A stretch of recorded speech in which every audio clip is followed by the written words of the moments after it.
Would the city clerk please take roll? Davis Reinhardt. Here. Bud Starker.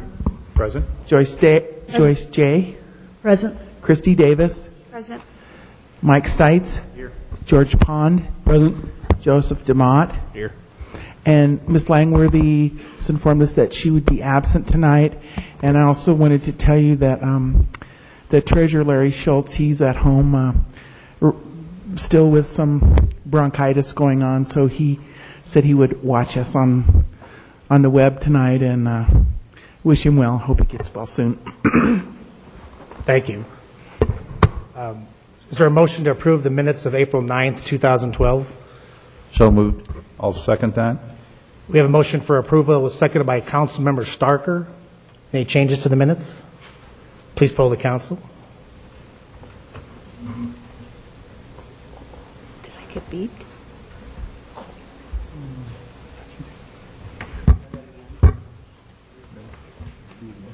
Some went too fast.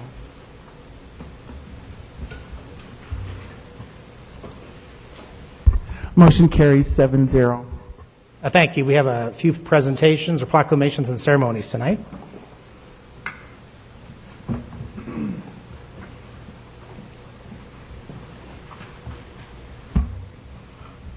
So welcome. We have a few proclamations. Our first proclamation is Arbor Day at Tree City, USA. I was going to ask Rick Murray to please step forward from the City of Wheat Ridge to introduce some of our guests and our staff, and then our city clerk will read the proclamation. Good evening. First, I'd like to introduce Lawton Grinner with the Colorado State Forest Service. Lawson is a forester, but also he's a Wheat Ridge resident. I'd like to also introduce Margaret Paget. She's our forestry and open space supervisor in the Parks Division. And accepting tonight will be Mark Donnell, an exceptional employee in the forestry section, forestry assistant. So come on up.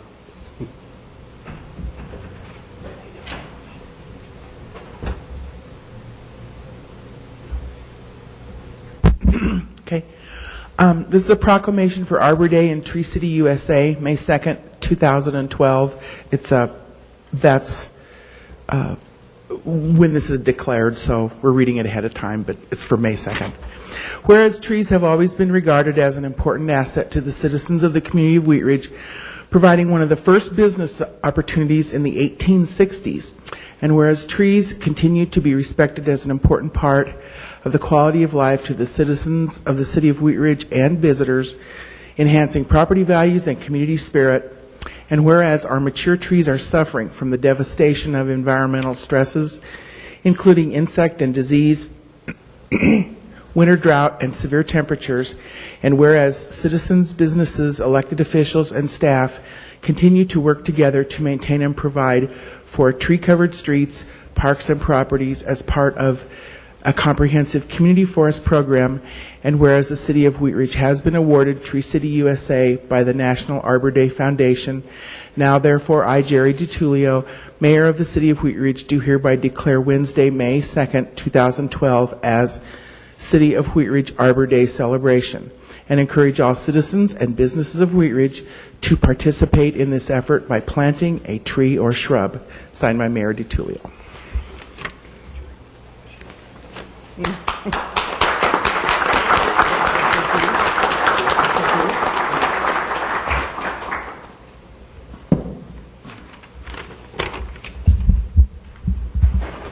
I'd like to thank the Mayor and the Wheat Ridge City Council for time on the agenda to present Wheat Ridge its 33rd Tree City USA Award. A bit of quick background on the award. An application has to be submitted at the end of the calendar year to us at the Colorado State Forest Service, and then we send it on to the National Arbor Day Foundation in Nebraska City, who actually administers the Tree City USA program. There are four standards each community must meet to become eligible for the Tree City USA Award. The first is a tree board or professional tree manager hired by the community has to be in place. And here we have Parks, Forestry, and Open Space Manager Rick Murray. A tree ordinance has to be in place. Additionally, a community forestry program with an annual budget of at least $2 per capita. And finally, an Arbor Day observance and proclamation, which is what we are doing here this evening. 2011 was another tough budget year for many communities, so it's especially nice to see our Tree City USAs like Wheat Ridge continuing to support the forestry personnel and programs here. I think our Tree City USAs realize that trees are the least expensive yet most rewarding infrastructure investment a community can make in realizing all the environmental, economic, and social values community trees provide. With that, I am pleased to award the City of Wheat Ridge its 33rd Tree City USA Award. Congratulations and keep up the good work.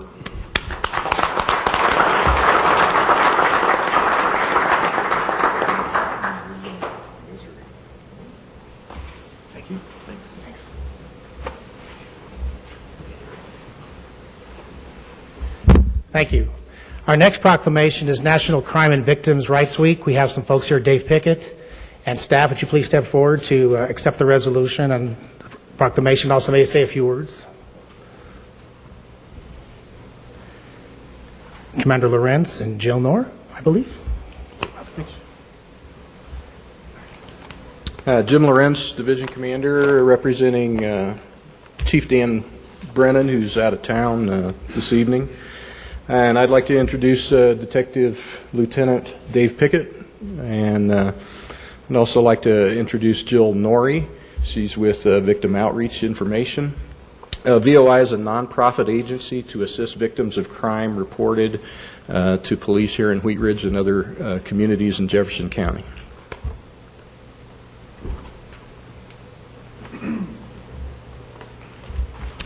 This is a proclamation for National Crime Victims' Rights Week, April 22nd to 28th. Whereas 18.7 million Americans are directly harmed by crime each year, and each crime affects many more family members, friends, neighbors, and coworkers, and the physical, emotional, and financial impact of crime falls on people of all ages and abilities and of all economic, racial, and social backgrounds. Whereas in addition to these challenges, crime victims face a criminal justice system that at times ignores their rights and treats them with disrespect. Whereas today thousands of victim assistance programs provide help and support to child victims of violence and sexual abuse, stalking victims, victims of homicide, survivors of victims of homicide, victims of drunk driving crashes, victims of domestic, dating, and sexual violence and other crimes. Whereas the United States Department of Justice has launched the Vision 21 initiative to renew our nation's commitment to serving all victims of crime in the 21st century. Whereas National Crime Victims Week, April 22nd to 28th, 2011, provides an opportunity to extend that vision to every victim of crime in the United States to help ensure their access to the help they deserve and the rights they are promised. Whereas the City of Wheat Ridge is joining forces with victim service programs, criminal justice officials, and concerned citizens throughout the state and America to raise awareness of victims' rights and observe National Crime Victims' Rights Week. Now therefore be it resolved that the Mayor and the City Council of Wheat Ridge do hereby proclaim the week of April 22nd to 28th, 2012 as the City of Wheat Ridge Crime Victims' Rights Week, and reaffirm the City of Wheat Ridge's commitment to respect and enforce victims' rights and address their needs during National Crime Victims' Rights Week and throughout the year, and express our appreciation for those victims and crime survivors who have turned personal tragedy into a motivating force to improve our response to victims of crime and build a more just community. In witness thereof, on this 22nd day of April, 2012, sealed and signed by Jerry DiTullio, Mayor.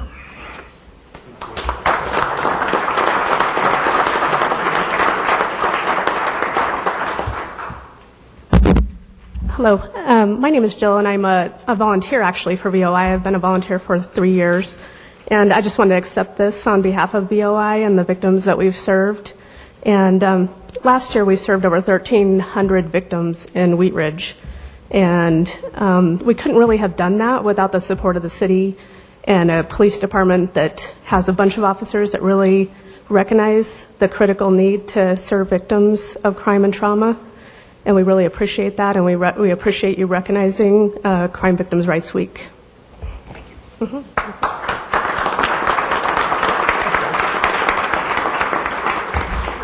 thank you. Our last presentation is a proclamation for May as Mental Health Month, May 2012. I asked some folks to step forward, Paul Barnett, and a few of the consumers with the Jefferson Center for Mental Health, I believe.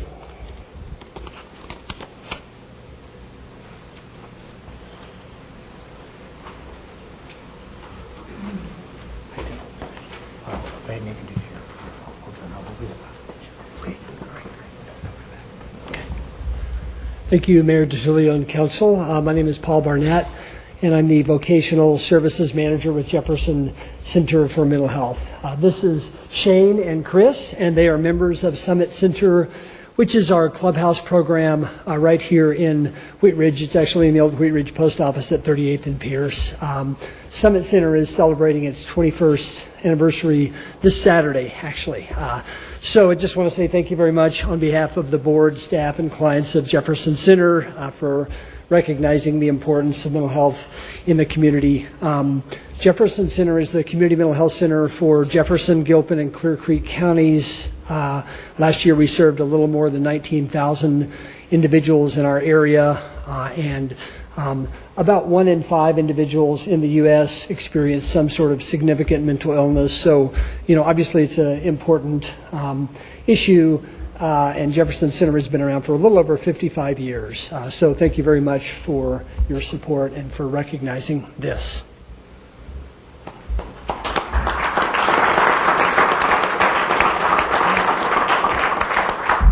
I just wanted to add that many years ago when I was on City Council, had fortunate to have a tour and a couple of times go to the Summit House, and I'm glad to see it's still going strong. This is a proclamation. May is Mental Health Month, May 2012. Whereas mental illness and substance abuse disorders are treatable and recovery is possible when appropriate treatment services are available and accessible, and whereas the community mental health system is advancing an integrated healthcare approach by addressing mental health and substance abuse disorders together with physical health to realize better patient outcomes, reduced healthcare costs, and improved patient satisfaction. And whereas persons with mental health and substance abuse disorders who have access to local, community-based prevention, intervention, and treatment services are much less likely to require the more expensive alternatives of hospitalization or incarceration, and their chances of becoming homeless are greatly reduced.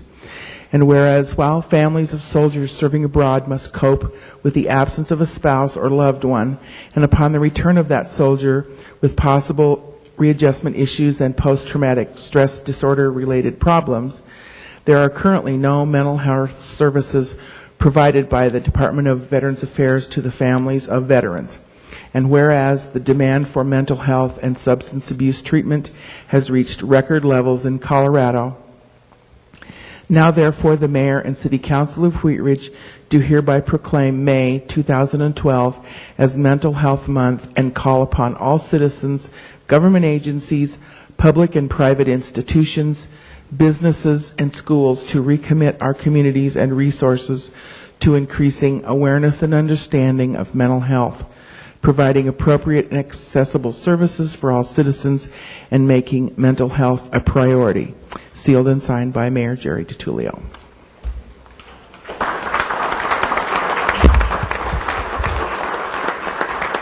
Just a quick comment. The Jefferson Center for Mental Health is on 48th and Independence in Wheat Ridge. They're a great company, a nonprofit that services our city. And also we have the Summit Center at 38th and Pierce.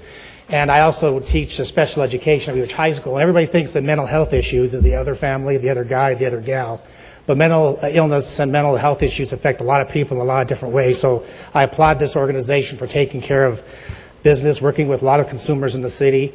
And I want to give this proclamation to Shane.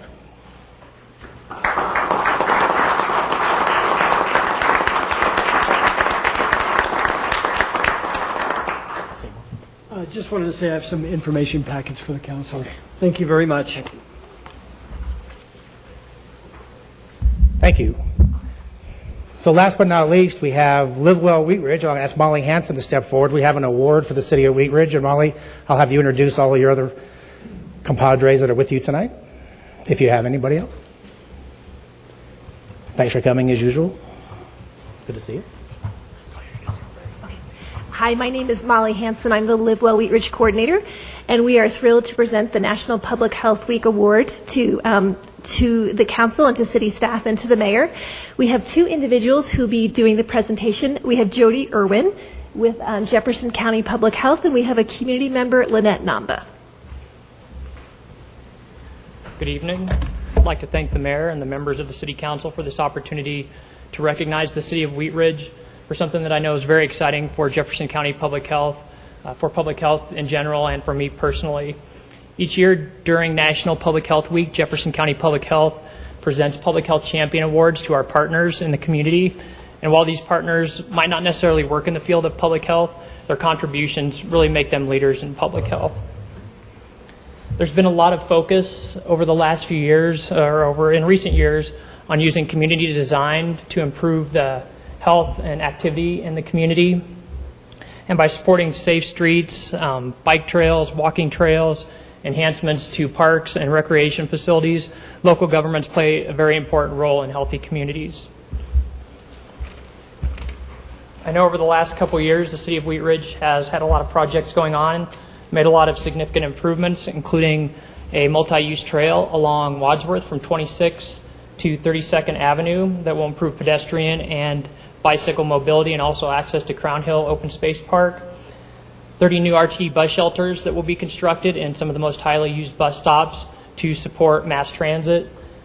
The widening of 32nd Avenue from Braun Court to Wright Court, which will include improved sidewalks, crosswalks, and also bicycle recognition at traffic signals, and also a trail along Kipling from 32nd to 44th Avenue.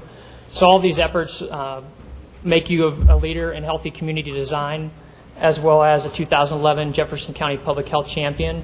And I'd like to also thank a couple of departments, or 3 departments in particular, and their directors, not only for getting the funding for these projects, but also using it in to do some really good work, leveraging it to do some really good work.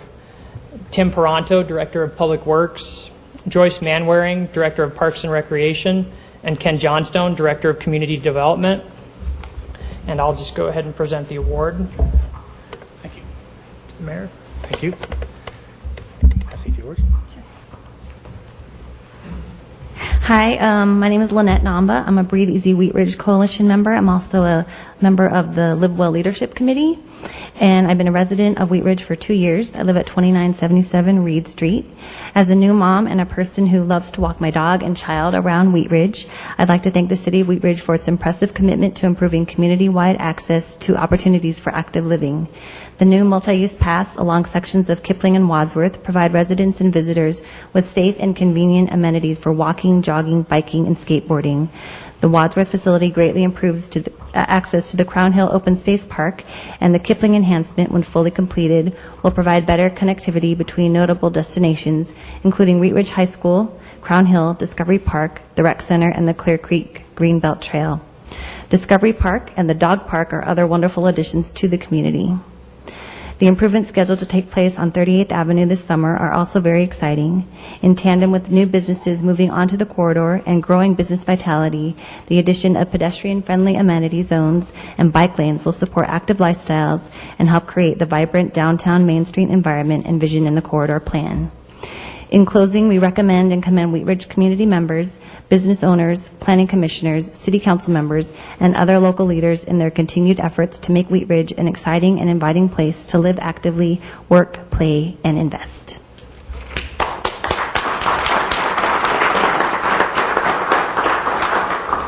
I wanted to thank Live Well for this award.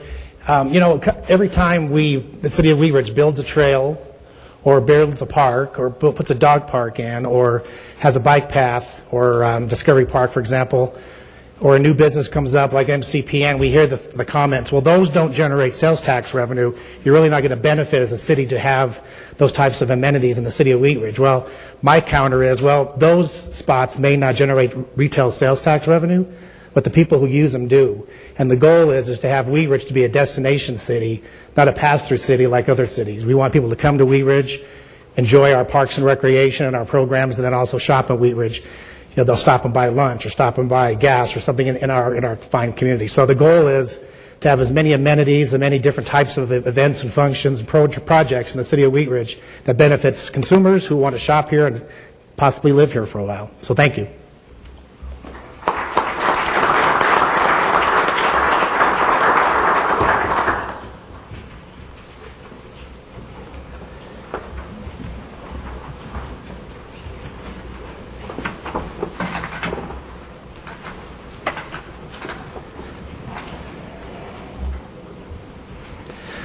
I'd like to thank everybody for coming tonight under proclamations and ceremonies.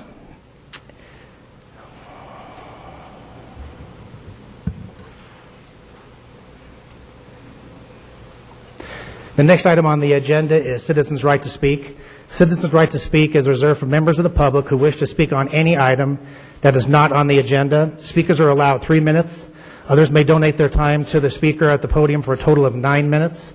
When you are speaking at the podium, you will see a green light when you start speaking, a yellow light when you have 30 seconds left, and a red light when your time is up. So please step forward to the podium and spell your last name for the record and state your city and or your address. And this is for any item not on the agenda. Good evening, City Council. My name is Elizabeth Willis. I live at 7890 West 38th Avenue, Wheat Ridge. My purpose in being here tonight is I'm going to ask for your vote, but first I would like to give you a little bit of background about me. I've lived in Wheat Ridge for over 50 years. I was a preschool teacher for 24 years for Jefferson County Schools, and I now have the 4th generation at Wheat Ridge High School. My reason for coming tonight is that I am running for the Wheat Ridge Fire District Board. I've been on this board for 8 years and would like to continue to serve the fire department and the Wheat Ridge community. My connection with the fire department has been for over 40 years. As many of you know, my husband Jack Willis was the chief for 17 years and on the fire department for 27 years. So I would appreciate your vote. The election is May 8th. You have to go to Station 1, 3880 Upham, between the hours of 7 in the morning and 7 at night. And thank you. Thanks, Liz.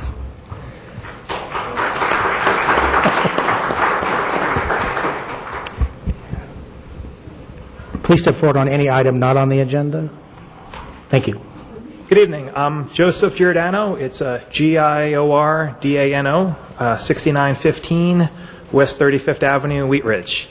I'm actually a professor of accounting at Metro State, and I'm on the board of Wheat Ridge 2020 and on the board of Enterprise Wheat Ridge, so I wear a lot of hats.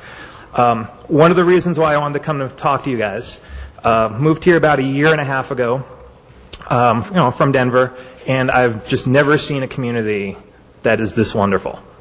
And it's the human capital in here.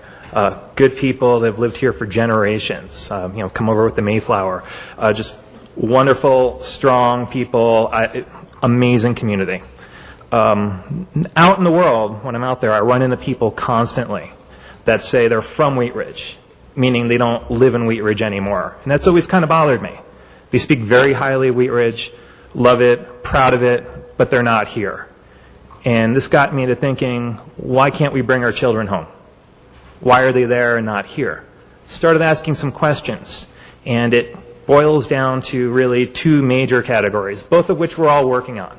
2020 is working on it, Enterprise is working on it, you all are working on it. The primary thing is, one is lack of amenities, and then the second thing would be lack of the move-up, sustainable, affordable housing. It's affordable, but it's not necessarily that second tier of housing. We're also working on that. And, Wheat Ridge 2020, for example, we've purchased 2 houses as part of the Neighborhood Stabilization Program. We're closing on 2 more at the end of the month. And these are houses that nobody would want. They were great, 50, 60 years ago, and they were in complete disrepair. And we're using that to, bring our children home. We're going to, create these houses so that there is the move-up house, so that we can bring these people home. The other part, which is what I initially came here for, was 38th Avenue. I am excited about 38th Avenue. The work we are doing on 38th Avenue is going to turn this into a world-class city. We've always had world-class businesses here. So I'm trying to think of the bike. Wheat Ridge Cyclery, world-class. Tour de France guy runs it. The Wheat Ridge Veterinary Clinic, world-class business. Now what I've noticed since moving here is we have other businesses coming in. Some of them have been here a long time, like Dave's Automotive, which the only reason why I'm not walking everywhere, Dave's Automotive. But the other ones, like, Posy Girl, great person, great business, brand new to the community. We just had a Right Coast Pizza open a week or two ago in town. Great place. Ceviche, if you haven't eaten there yet, I encourage you to eat there. Food that you would not expect from Wheat Ridge. We're doing a ton of work on 38th. What I envision in 4 years, large continuous sidewalks, people pushing their carts down the sidewalk, people getting something to eat, something to drink, cars meandering by, single lanes, just, somewhat of a little utopia, which is what Wheat Ridge can be. Point is, and I actually do have a point, I need a little bit more, I guess, I need something from you guys this year. If not this year, early next year. We need to get our zoning right. Now, it's very sensitive to say, and I love Wheat Ridge because of what it is. And it's here because of what we've all done. Big trees, charming houses, large lots. Nobody wants to change that. But in certain spots, like 38th, on Wadsworth, where that old Ford dealership is, if we could just ease some of that height and density restrictions, we could build it right. Because right now there's not a lot of people willing to invest a ton of capital in Wheat Ridge. But there are people, and they want to invest the capital, and they want to make it right, and they share our vision for what the city is. Green light. Okay. Well, thank you. Thank you. Bye.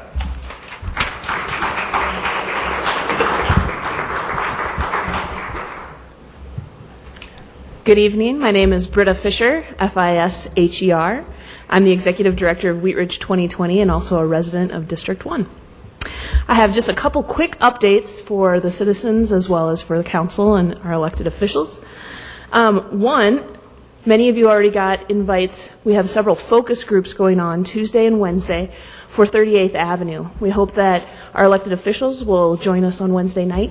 We also have a community-wide forum tomorrow night at the Wheat Ridge Rec Center from 6:30 to 8 p.m. That'll be in the Carnation Room at the Wheat Ridge Rec Center. It's a great opportunity for you to come and tell your thoughts about how you're utilizing 38th right now, what you'd love to see in the future. We'd love to get your input. If you can't come to one of our forums, we invite you to take our online survey. If you go to wheatridge2020.org, you can click on the 38th Avenue online survey. It takes maybe 5 to 7 minutes. And if you take that survey and enter your information, you'll be put into a drawing for a $100 gift certificate to any 38th Avenue business. So a little incentive to help get your thoughts as well. So please do take that survey and come to one of our forums. We really want to hear from you as we move 38th Avenue forward. Thank you. Thank you. I also wanted to mention that Wadsworth has already been rezoned by the city with the property owner's consent for mixed-use zoning. So the other locations are being looked at, but Wadsworth has been addressed already by the city council probably a year or two ago. So, anyway, do we have anybody else here to speak on any item not on the agenda? Okay, seeing none, we'll move on to any changes to the agenda tonight. Seeing none, we'll move on to item 1, which is the consent agenda. Councilmember Pond. Thank you. The consent agenda. Item A, resolution number 22-2012, approving an amendment to a contract with the Urban Drainage and Flood Control District and the City of Arvada for the design, right-of-way acquisition, and construction of drainage and flood control improvements for Ridge Road tributary, and authorizing payment of an additional contribution in the amount of $700,000. B, resolution number 20-2012, amending the fiscal year 2012 general fund budget to reflect the approval of supplemental budget appropriation in the amount of $720 to Jefferson Center for Mental Health Benefit. C, motion to award ITB-12-10 2012 slurry seal to A1 Chip Seal Company in the contract amount of $410,102 and to approve a contingency amount of $41,010.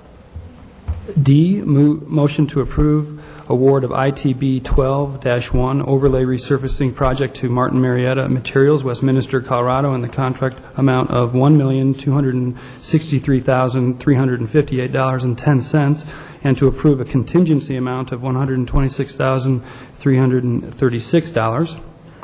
E, motion to accept assignment of the drainage right-of-way from Urban Drainage and Flood Control District to allow RTD to construct drainage facilities for the Gold Line commuter rail. And lastly, F, motion to approve payment to the Cartograph Incorporated in the amount of $42,621 for the annual renewal of licensing and support for the Cartograph system. Would anybody like to pull any items before a motion's made? Mr. Mayor, I'd like to pull 1D from the consent agenda. Any other items? Mr. Pond, a motion's in order. Thank you. I move to approve items A, B, C, E, and F of the consent agenda. Is there a second? Second. We have a motion for approval, was seconded by Councilmember Stites. Discussion on the main motion. Please poll the council.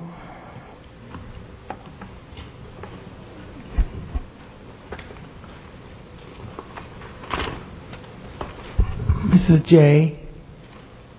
Would you please read? Tracy can't vote tonight. You can't have two votes. Yeah. All right, motion carries 7-0. Should have been 8-0 because Ms. J voted for Ms. Langworthy. So just kidding, just kidding. Mr. Dumont, 1D. 1D was a motion to award overlay resurfacing projects across the city. In our packet, we received six alternative bids that each of the companies bid on. Alternative 6 was removed at a price of $59,578, and I think in the scheme of what we're paying for this and what was budgeted for the 1.3, if we could get just barely over that for the 4 streets.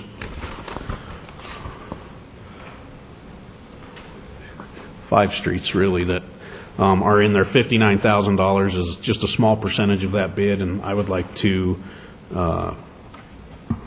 amend the motion to include alternative 6. Motion's in order.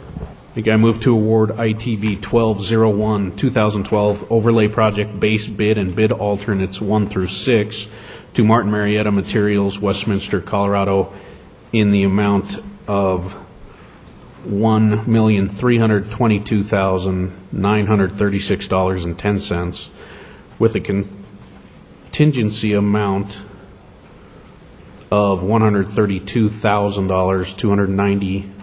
$293.61 for a total of $1,455,229.70.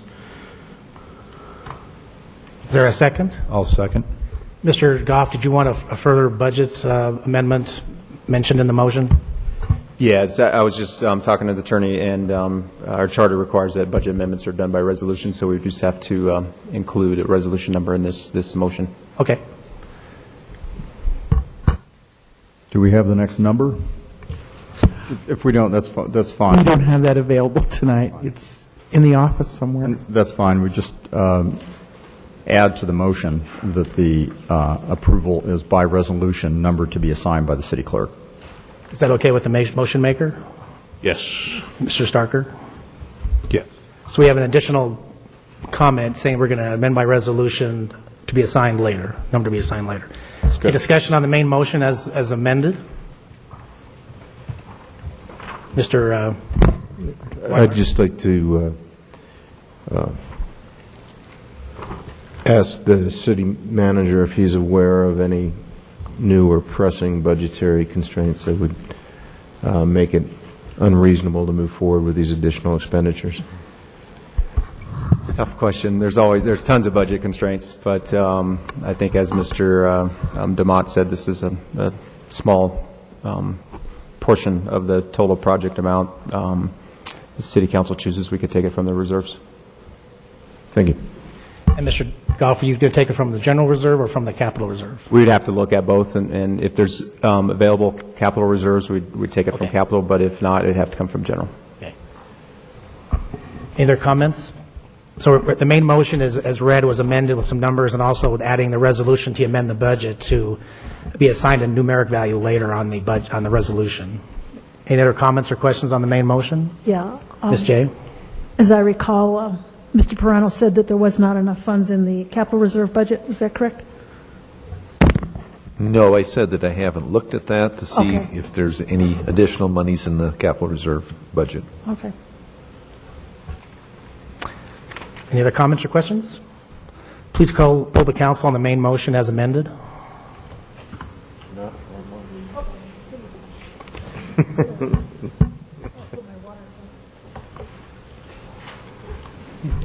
Motion carries 7-0.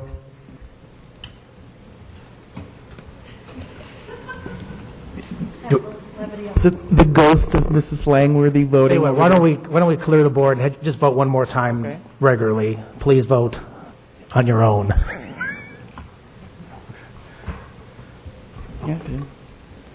Motion carries 7-0. Thank you. I get Tracy's vote for the second half of the meeting.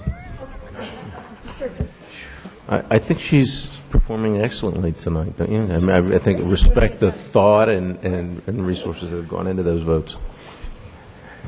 The next item on the agenda is public hearings and ordinances on second reading. Item 2 is Resolution 21-2012. I'm going to open the public hearing. Councilmember Reinhardt. I'd like to introduce Resolution Number 21, 2012, a resolution approving a special use permit to allow an online public charter school for up to 50 students as an ancillary use to a church in the residential R1 zone district located at 3010 Newland Street. The applicant is requesting approval of a special use permit to allow an online public charter school for property zoned residential 1 located at 3010 Newland Street. This case was initiated as an administrative review. However, written objections to the applications were received during the public notice period. When such objections are received, the special use permit is required to be considered by council at a public hearing. For background, the applicant is requesting a special use permit to open a public charter school. The proposed school will be a satellite school of Hope Online Learning Academy and an online-based program certified by the Colorado Department of Education. The school is proposed to serve between 35 and 50 students from grades kindergarten through 8th grade. Enrollment will be focused on students that are currently achieving below grade level. The church exists at 3010 Newland Street. Iglesia Biblica, I'm not going to get it right, Wellspring Bible Church is a separate entity from the proposed school, but the school will utilize existing ground floor classrooms and gymnasiums. The school will be open enrollment, but many of the prospective students are expected to come from the church's congregation. Lunch will be provided to students, and teachers will be state certified with an estimated ratio of 1 teacher per 18 students. The school will hold quarterly meetings with the charter authorizer, Hope Online in Douglas County, to discuss progress, issues. Neighbors parents are welcome to attend. No extracurricular activities are proposed at this time. As a learning center for Hope Online, the proposed school is considered a public charter school subject to the same rules and regulations as all public schools. The standard schedule will be Monday through Friday, 8 a.m. to 3:30 p.m. At the beginning and at the end of the school day, the applicants intend to utilize 2 vans to transport students. A large existing off-street parking area will accommodate any additional vehicles associated with the school. No site changes are proposed with this application. The property is surrounded on all sides by low-density residential zoning and land use. The application has been through a standard city and agency referral process. Interior modifications will be required by both the Building Division and the Wheat Ridge Fire Protection District. I think that's all we need. If you are here tonight to testify from the public or staff or applicant, please stand and raise your right hand, and I will swear you in to speak. Do you swear to tell the truth in this matter? Please say, I do. I do. Thank you. Move on to staff presentation.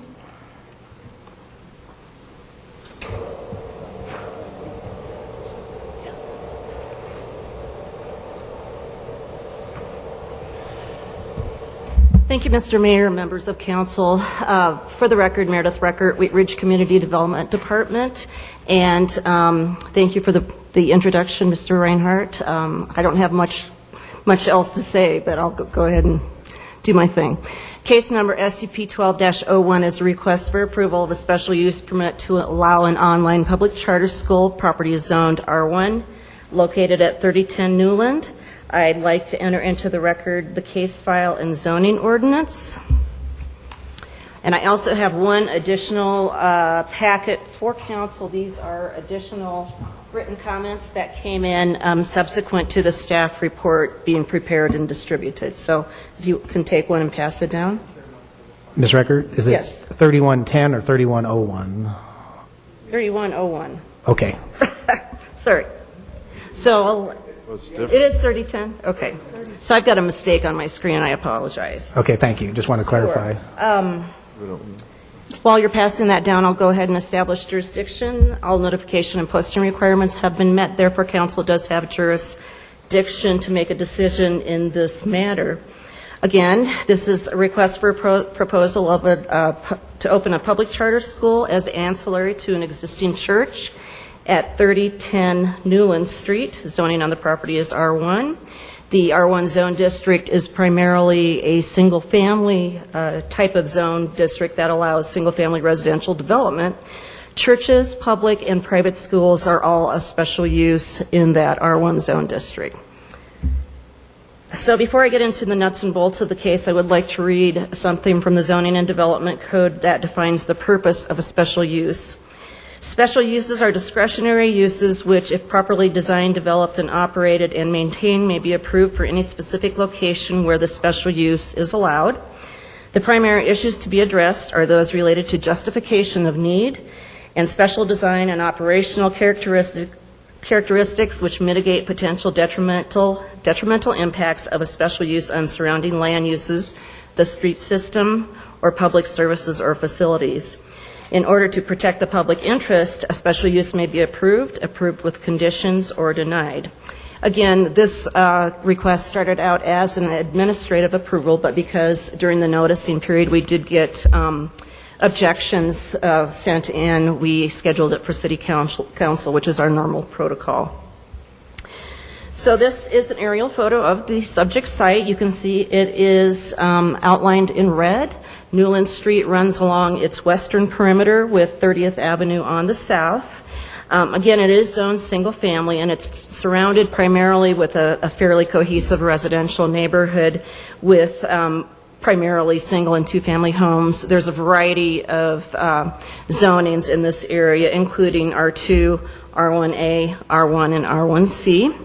The property is long and narrow, located on the northeast corner of Newland and 30th. It's about 1.2 acres in size, and it does have two structures on it that you can see in the aerial photo. The church on the western side, which was built in 1965, and then a gymnasium. There's a grade change that runs from west to east, so that if you enter from the Newland side, it's on grade, and that's the primary entrance into the church facility. However, on the eastern side of that same building, there is a walkout, and that is the location of where those existing classrooms are. I would point out that in 2009, a previous congregation in the church submitted an application for a special use to open a daycare center on the property. The application was ultimately denied by City Council, and one of the reasons was due to the traffic anticipated.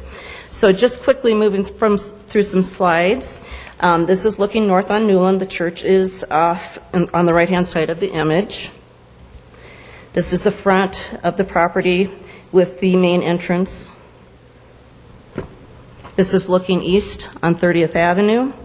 So again, you can see some of that, the walkout part of the building began. And then this is that rear entrance. The classroom spaces, which are intended to be used for the school, are accessed from this rear door, and they're all on that ground level. This is a picture of the gymnasium, which is where the recreation for the children would occur. So, just a little bit briefly, I believe that Councilman Reinhardt did give us a pretty good explanation of the application, but again, it's to open a public charter school, which is a satellite school for Hope Online Learning Academy. It's certified by the Colorado Department of Education, but administered by Douglas County School District. The proposed student load would be from 35 to 50, with grades kindergarten through 8th grade. Again, as you saw in the photos, there's that rear entrance into the lower level, and that is where those existing classrooms would occur, and also in the gymnasium for the recreation for the children. The school would be subject to open enrollment, but many of the prospective students are expected to come from the congregation. Again, the teachers will be state certified. They're at a ratio of 1 teacher for every 18 students, which is quite a bit lower than a lot of the other public schools. And at this point, there are no extracurricular activities proposed with the school. Standard school hours, Monday through Friday, 8 to 3:30. And the one thing that does stand out in the application is the intent of the church to try to address traffic by arranging for drop-off and pickup of the students who are attending the school. All existing parking areas already are in place. The street network can handle that additional amount of trips, and no site changes are proposed with this application. All of the agencies can serve the property with the potential upgrades. The applicant has been working with both Wheat Ridge Fire District and the Building Division for interior upgrades. Wheat Ridge Public Works has concluded that no traffic or drainage improvements are required. There was a neighborhood meeting held on February 15th, 2012, and there were 4 attendees from the neighborhood present at that meeting. As far as public comment goes, this was primarily in response to the administrative noticing that occurred as part of the review by admin staff. 4 letters of objection, 1 email in objection, 8 phone calls in objection, 1 phone call in favor, and then the 3 additional pieces of correspondence that you received just now. Staff has concluded that there will be some impacts to the neighborhood relative to the special use, especially in light of traffic. But we have concluded that this increase will be nominal, that the existing street network can support the use. In addition, the proposed use of busing for the children before and after school should help alleviate some of the traffic concerns. The preamble to the special use section that I read indicates that there should be a justification of need, special design considerations, and operational considerations for a special use to be approved. One of the goals identified in the city's comprehensive plan and vision, Wheat Ridge, is for the community to recognize the need for quality schools, and that the city should continue to coordinate with Jefferson County schools, private and charter schools, and other providers to increase educational opportunities. With regard to design, all the existing site improvements are in place, and there is ample parking for the use. And additionally, the interior of the building will have to be updated as per the Wheat Ridge Fire Protection District and the Wheat Ridge Building Department. And the consideration for operational standards to minimize the impacts has been addressed through the use of the gym for recreation and also for the proposed busing of the students. In light of this, and we're aware that there is some pretty substantial objection from the neighborhood, but we are given a recommendation of approval for the following reasons. There are no physical changes proposed for the property. The proposed cap at the number of students would be 50. The existing street network system can accommodate the online school. And finally, that the special use permit will not have a detrimental effect upon the general public health, welfare, and safety and surrounding area if the operational characteristics regarding the busing and the use of the gym for outside activities are adhered to. We do have six recommended conditions of approval that are included in your council packet and the motion, including the cap on the number of students at 50. The gym should be used as the primary area for recreation, that the school shall have 2 dedicated vans for the transportation of the students before and after school. The SUP would be a grant of use to the church and can't be inherited or transferred, and that they continue to meet the State of Colorado Department of Education and Douglas County School standards. And finally, that staff do some ongoing monitoring to make sure that all those conditions of approval would be followed. So that does conclude the staff comments. Thank you. We'll move on to the applicant. Do we have an applicant here to speak tonight? Please step forward and spell your last name and give us your city and or your address. Mayor DiTilio. I'm going to ask that we don't have any clapping or cheering or booing in this public hearing, please. It just makes things out of control. Thank you. Mayor, I have a housekeeping question here. Council members, do you have an exhibit number 3 in your packet? Okay. Sorry. Please spell your last name for the record and state your address, your city. Yes, my address is 18504 East Garden Place, Aurora, Colorado 80015. My first name is Angel. My last name is Zamaripa, ZAMRRIPA. Thank you. Thank you. Pretty much everything I was going to say has already been spoken, but one of the things I want to make an emphasis on is definitely education. I think if we want to have a productive society, it starts at home and with a good education. And we have about 10 children in our church that attend DPS schools that are on probation as we speak. And we have a 5th grader that's her level of education is down on a 3rd level. And because of the laws, nobody stays behind. What teachers are doing is they pretty much teach the test so you could pass the CSAP. And you pass the CSAP, you continue on to your next grade. My wife and also another member of church have degrees in education, and they're going to be on the forefront of this online school.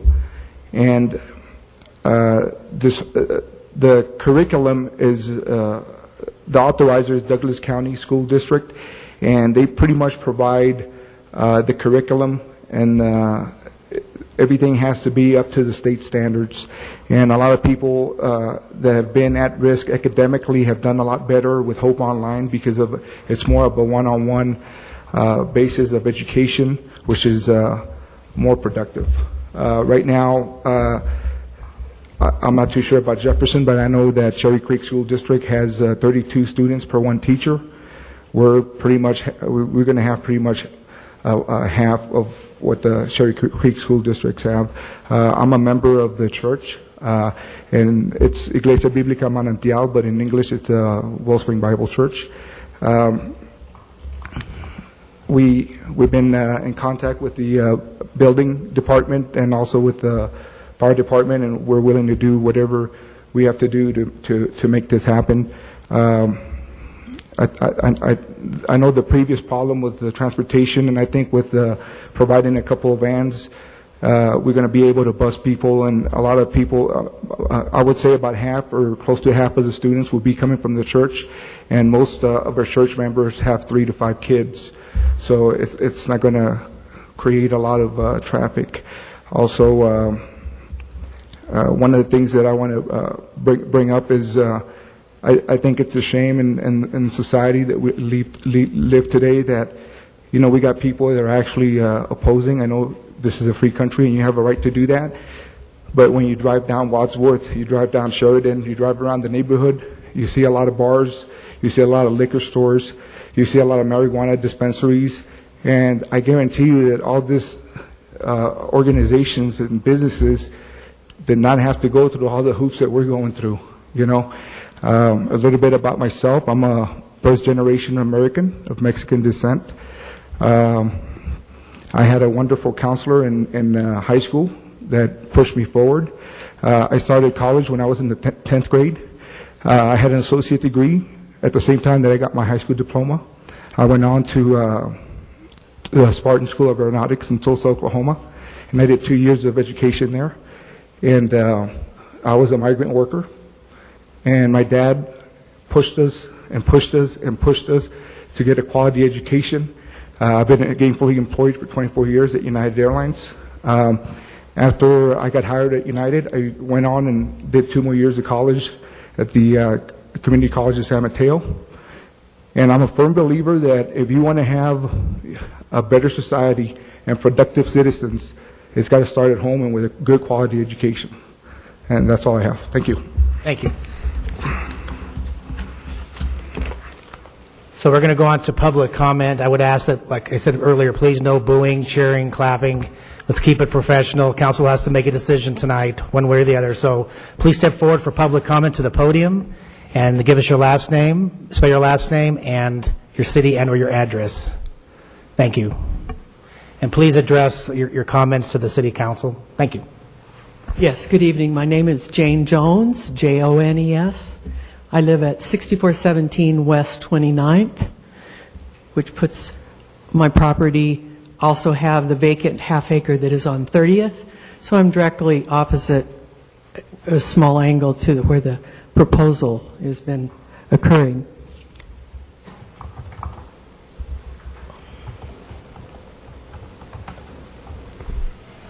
Is this proposal compatible with land use and zoning?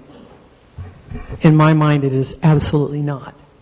It is a large business coming into a quiet residential area, which is why I purchased. And my partner and I, Michael, have been on this project since 2008, obtaining the property, both of them through foreclosure, building an addition. There is an R2 portion of our property bordering the Highland Hills division that is being built now, but we choose not to do that. At the time we researched this council was stating in its written documentation that even though there was an R2 possibility on our property, they preferred R1. And I'm here to ask you tonight to uphold that as residential. I know what residential is. It is not a school, in my mind. Perhaps zoning allows a school, but that's not residential. That's not quiet. This is a wonderful, quiet street, 30th, and this will change. The staff saying that there is no problem with traffic is purely some kind of an objective decision about numbers. But it's a concentration. There will be more traffic. The need, which is part of the special use process, I understand, for permitting, the need for education is undeniable. I'm happy for folks to create this opportunity for children who need it, but not in my backyard, not in my residential, quiet neighborhood, which is why I purchased there. And it seems to me strange to have a church, which is also a special use, now becoming layered upon that another special use, increasing concentration.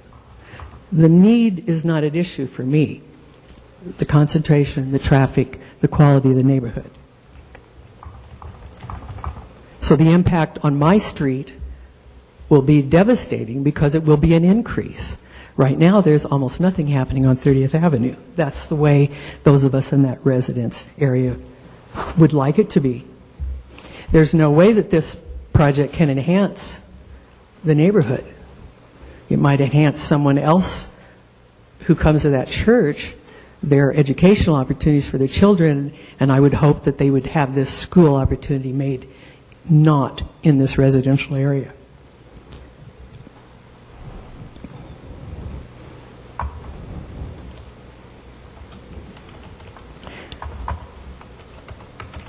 I understand that this is legal to do this in a process to the public. We fought this battle already. I came and testified about the previous situation, and I cannot understand why this would be allowed. There's a large church on 29th. 29th is an arterial street.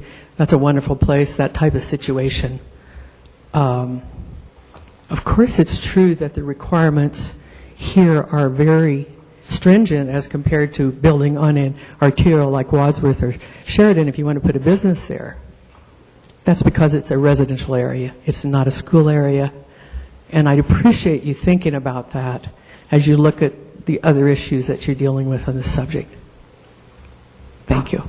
Thank you. Please step forward, and maybe if you want to form a line behind the podium, that's fine too. Also, you can also say that you agree or disagree with the previous speaker.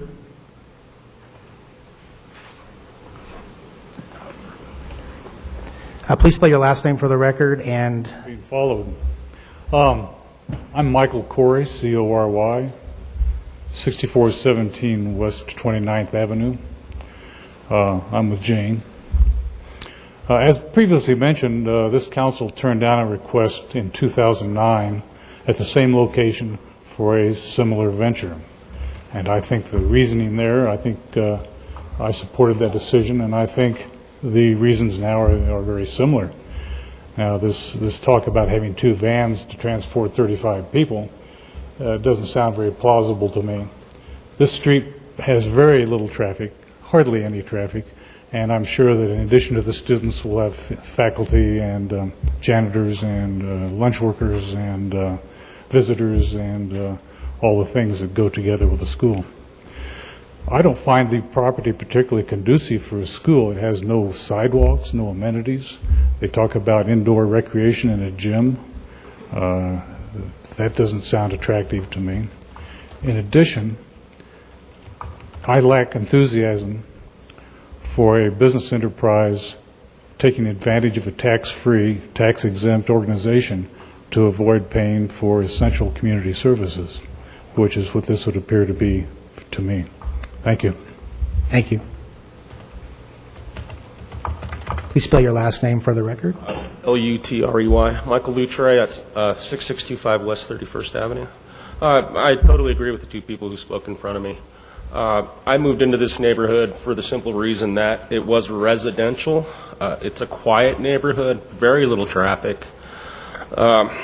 Even with the church there now, we experience, how would you say, overflow or drifting of children on Sundays. I'm a little nervous, sorry. So an example was yesterday where some of the children from the church, not the school, are spending time in the church across the street from them, which is private property. There was no reason for that. I foresee that happening. It's just not something I think would be beneficial for us who live in this neighborhood to have to deal with this. It's not something I wish to. I mean, I was against what happened in 2009 also, and apparently the council was at that time also. So I'm hoping that you'll remember that and hopefully say no. But that's it. Thank you. Thank you.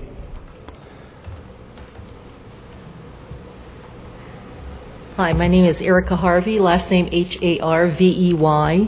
I live right on the corner of 30th and Lamar, and I would be directly impacted by any type of change. And I, of course, agree with Jane and Michael regarding traffic issues.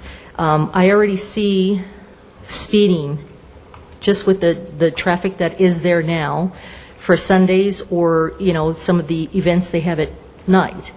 And they don't seem to stop at the stop signs that are already there, and the city was kind enough to put in 2 more for us at our request because of this traffic that would just flow and not even bother to stop. We have children that we are very concerned about having to deal with possible loitering and, of course, property damage. Property values. I know that 17 years ago when we purchased our property, we looked at quite a few different areas. And if there was anything close to a school, it was reduced drastically in price. And that is a very big concern for us, not keeping the property value that we have now and the quiet country feel that we have. As it is. That's why we moved to where we are, was because of the area being charming. I want to keep it charming, keep it that way. Buses, the vans will cause extra, traffic, and the roads are made for, I guess, 1.5 cars wide. It's not a two-way traffic area at all. On Newland, Lamar, 31st, 30th, so that would be, really, I think, a hazard for people going in and out. There's no entrance, there is no exit, there are no allocated parking areas in the parking lot there, so I'm not sure what they, we're talking about having everything set up that way. There is no entrance, no exit, no parking, no signs, saying drop off, loading, unloading only. Again, the excessive noise and, due to traffic and people. And the safety is the biggest, I think, concern in the area is having people loitering. It doesn't sound like there's going to be that many adults for the school as I would have hoped to if they were going to implement it. So I just, the concern is, I guess, many really. So hopefully that would be taken into consideration before any type of action is taken. I appreciate your time. Thank you.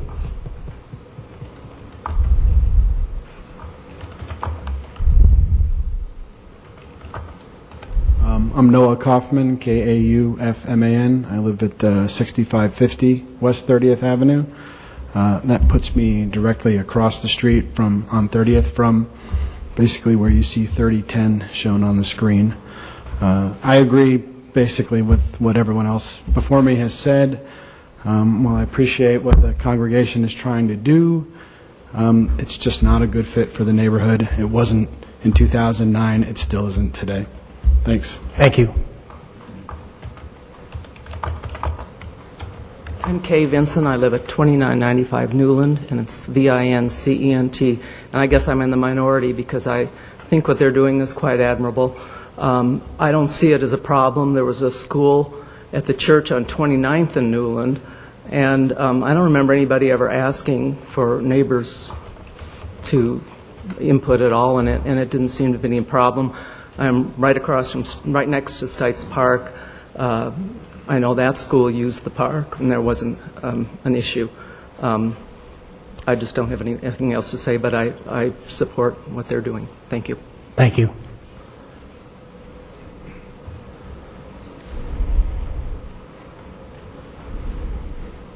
Hello, my name is Kurt Snyder. I live at 6530 West 30th Avenue, right across the street from the proposed upgrade. Can you spell your last name for the record? SNYDER. Thank you. I've lived there since 97. We've lived there since 97. Seen the iterations from Grace Place all the way to the church today, and we've seen a fair decline in the overall property itself. There used to be on-grounds maintenance people that took care of the property all week long. Grace moved to a property across from Jefferson High, and the property has declined since that time. While the church is acceptable, the additional traffic that would be caused by the 50-plus students, I'm not sure how they're going to accomplish 50 students with 2 vans. We're going to be getting additional traffic from the other students that aren't included in the vans, plus they have an open enrollment, which could possibly mean that we've got students from around the area opting in.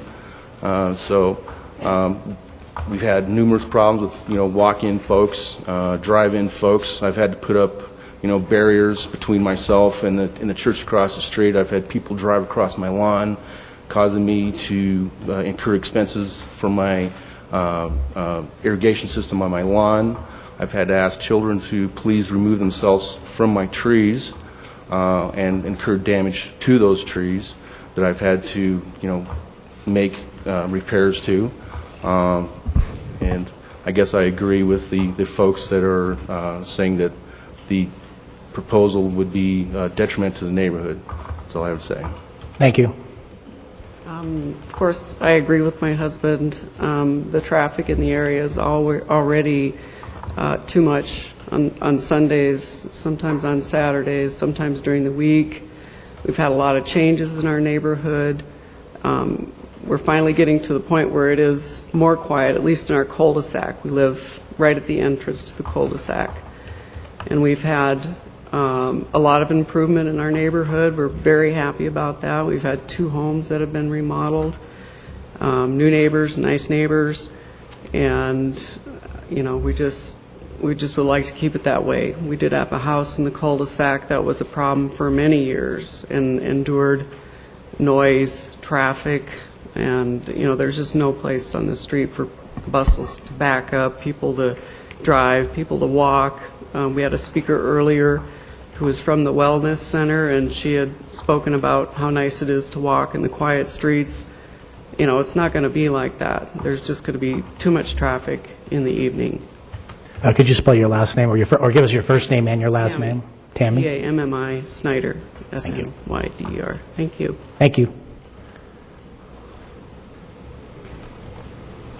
Hello, my name is Dave Fisher, Fisher, 2990 Marshall Court. I am directly adjacent to the property as well. Just want to reiterate what I think has already been said over and over again is I just don't see the compatibility with the current neighborhood. I've been there for 10 years, and over that time we have seen some things that are not very compatible with a residential neighborhood. It has gotten better and better, which is great for my own home value. So selfishly speaking, I don't want to see anything that would be a detriment to that. We already within a 1.5 block area have another large church, as was stated, on 29th. We have this one across the street. We have a park within that same 1.5 block area. So to say that our area hasn't seen its fair share of traffic would be an understatement. So anything in addition, I guess, in my mind, is kind of piling on. And I would like to see that not happen and go in a negative direction in this neighborhood. Thank you. Thank you. Do we have anybody else here for public comment before we move on to council questions? Please spell your last name for the record. My name is Pam Cobb, C-O-B-B. I have ownership interests in 2 properties along 30th Avenue, 3001 Kendall Street, and 3002 Kendall Street. I'm one of the people who grew up in Wheat Ridge and have come back to Wheat Ridge buying property because it's a lovely city. It is an up-and-coming city. The Highlands has outpriced itself. People are looking to the convenience that Wheat Ridge offers. But I'll be sorely disappointed if we let schools come in that do not fit with neighborhoods. There is no way you're going to get 2 vans with 50 kids. They're saying no extracurricular activities at this time. This is the camel nose under the tent. They're getting this school, they're going to grow it, and the monitoring will not be sufficient. And that's all I have to say. Thank you. Thank you. We're going to move on to council questions and comments. Council will ask questions either of staff or the applicant. Ms. J? Mr. Angel, was it? Please step to the mic, please, and so everybody can hear you. Yes, ma'am. The kindergarten students, would they be attending half days or full days? The whole guidelines of the whole school is set up by Douglas County, and I believe the kindergartens are only half a day. And the crew vans actually carry 18 adults. I would like to rebuttal to some of the comments, but I don't know if this is the time, or I'll wait for... Let's go on to questions, and they'll probably be answered as you go through it. So go ahead, let Ms. J finish her questions. So if they're kindergarten students, then there would be more transportation because there would be a half-day movement of students as well. That would be correct. Okay. Any other questions or comments? Ms. Davis? I have just a quick question, and maybe this is something that happens often, but a Douglas County school in Jefferson County, I mean, how, I guess... The Douglas school county as many of you are aware, Douglas has a lot of money, and they fund Hope Online throughout the state. It's not just here. They have Hope Online schools throughout the state of Colorado. They are state certified to operate anywhere in the state. And also, some people are saying it's a money thing. We will be getting minimum budgeting for the schools, and that would be $300 per student per month. And if you take in consideration, I mean, we're going to be bringing jobs into Whitridge, teachers, and we, as it is right now, we do all of our buying here in the city already, and this will just generate a little bit more. And it's definitely not about the money. I want to make sure that people understand that. So is it something that was proposed to Jefferson County and they just didn't have the funding? Or I guess I still think it's odd to have Douglas County and Jefferson County. Well, I don't know how it was proposed. I just know that Hope Online is a state, a school certified, and the funds come directly from Douglas County. I understand Jefferson County is closing 2 schools this year, the end of this school year. So we might be able to accommodate some of those students. Mr. Pond?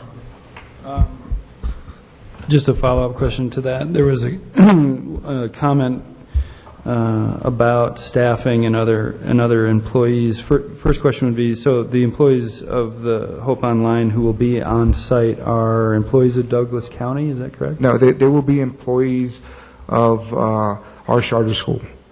One of the things that was not clarified is what Hope provides is certified like a reading specialist, a special ed in different areas like math, science. So like the kids will take an entry exam and see where they're at, and then we will have teachers that will come, certified teachers, specialists, like a reading specialist that will come and help a student try to catch up. Okay, so the charter school is established, hires a staff. How many staff are you expecting for, I guess, initially? Initially, I'm guessing about 5, staff of 5.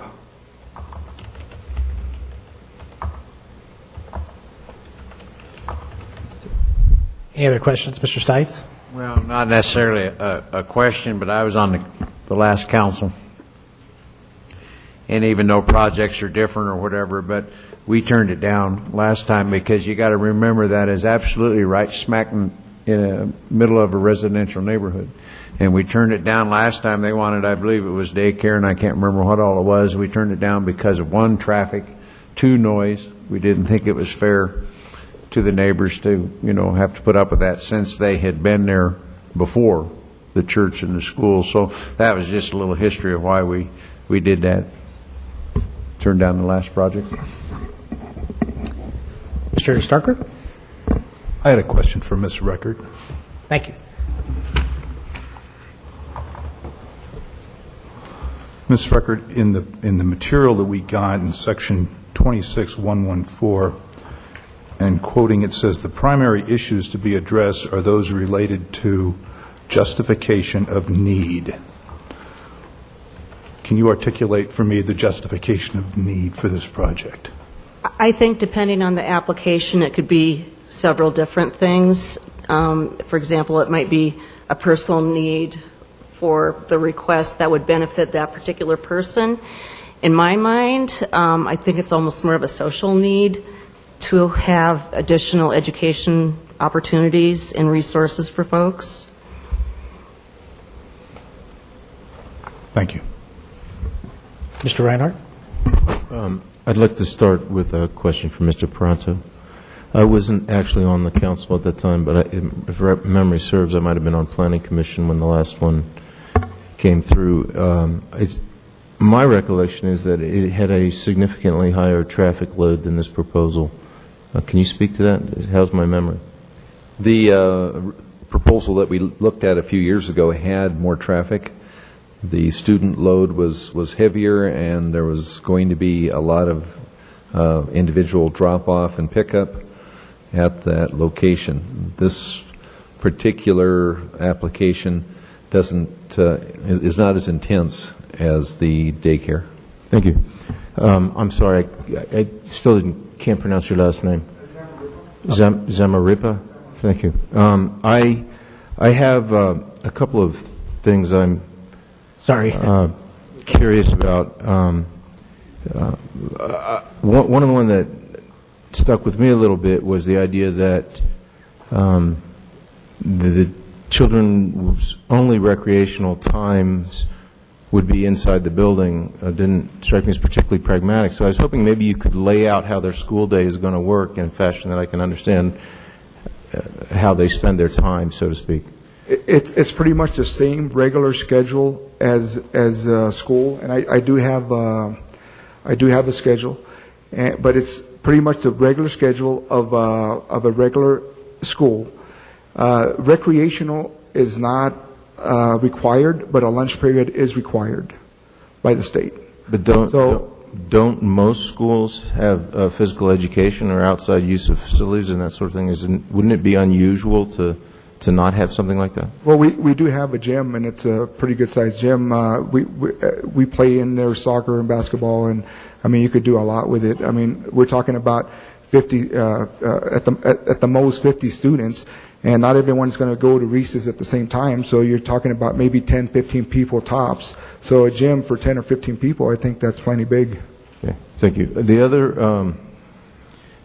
other thing that sort of bothered me, a slightly different line, is I don't understand the logistics of how a bus service would work.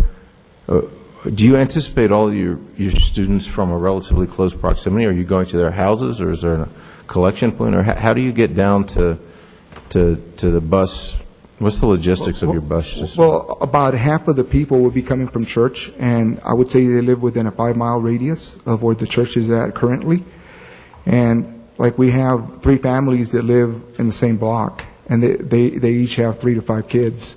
So we would probably logistically make one stop for all those 3 people, and you're talking about maybe 10 to 15 kids in that. Are you picking up as many as is practicable of the children with the buses? I mean, are you? Yeah, I mean, we're going to do it pretty much like the school does it. What they do is they go around the radius of the school and they figure out where the kids are at, and you know how buses have logistic places where they pick up kids, and that's pretty much what we're going to follow.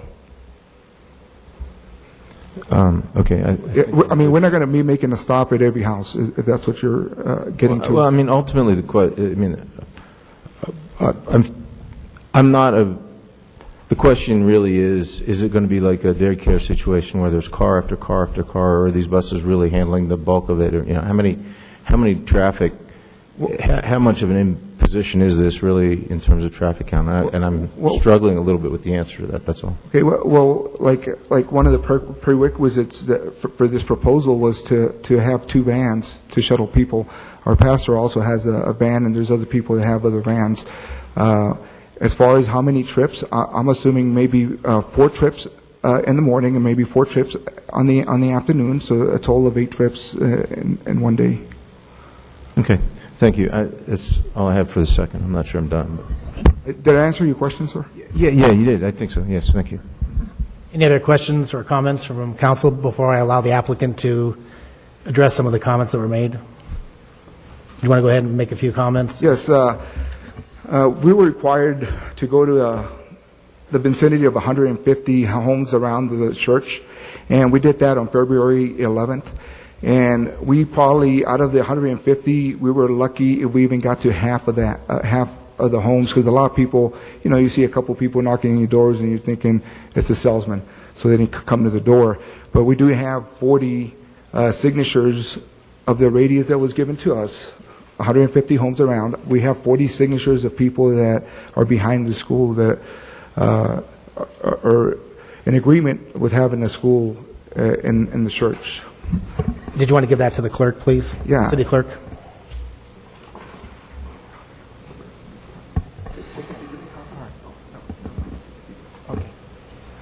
I wasn't too sure I'd make copies of that.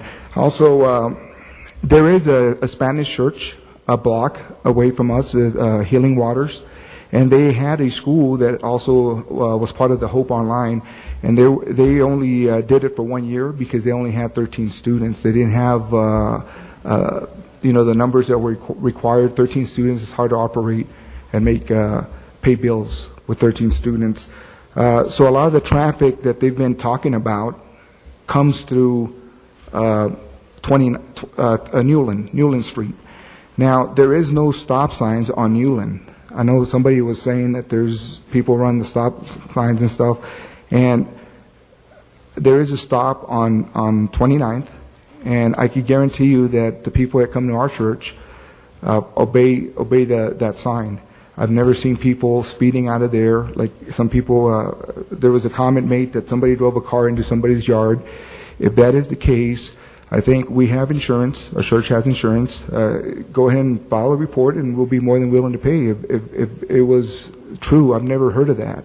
In our flyer that we provide on Sundays, we specifically have people that monitor the parking area, and everyone parks inside the parking.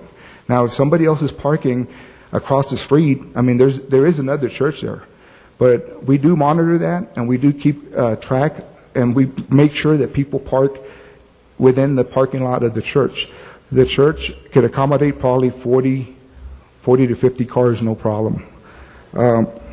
Kids around the area, I mean, we were all once kids, and we all ran around. And I think to have a neighborhood with no kids, I mean, we pretty much would have to go probably a nursing home or a place like that where you're not going to have kids.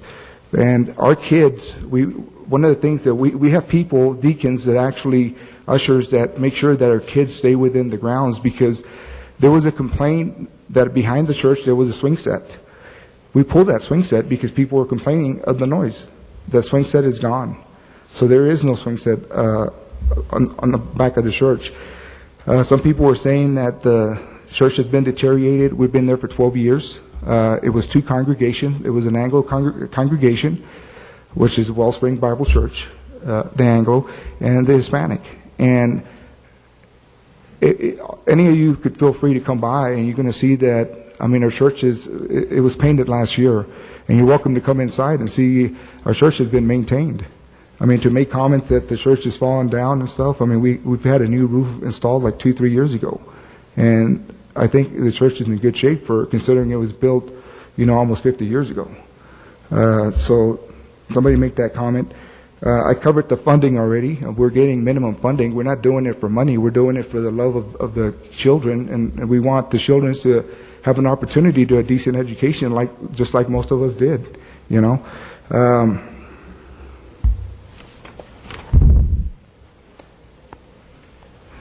We've been there for 12 years. We haven't gotten a citation from the city. We followed every order. Whatever you guys have, the fire department has made several trips to the church and done a walkthrough, and we've been in compliance. And if you look at our record, you're going to find out that we never had any citations, and we've been in compliance with the city of Woodridge, and we continue to be in compliance with the city.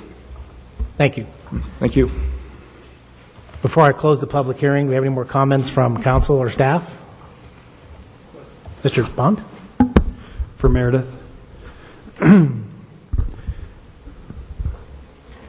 I had a question, and someone mentioned it actually, about the kind of the SUP process, special use process. So the church is a special use. Correct. And when was that established, and does it have conditions? Actually, the church was pre-existing, and we have gone through a series of code amendments that have made it now a special use. So they're not currently operating under one, so they'd be considered legal nonconforming. Legal nonconforming. And that, are there any cases where you actually have a church that's been granted the special use permit and then a school behind it, or is it usually happening together? The church usually comes first. Okay. Okay, I want to close the public hearing, and a motion's in order. I forgot I had the motion.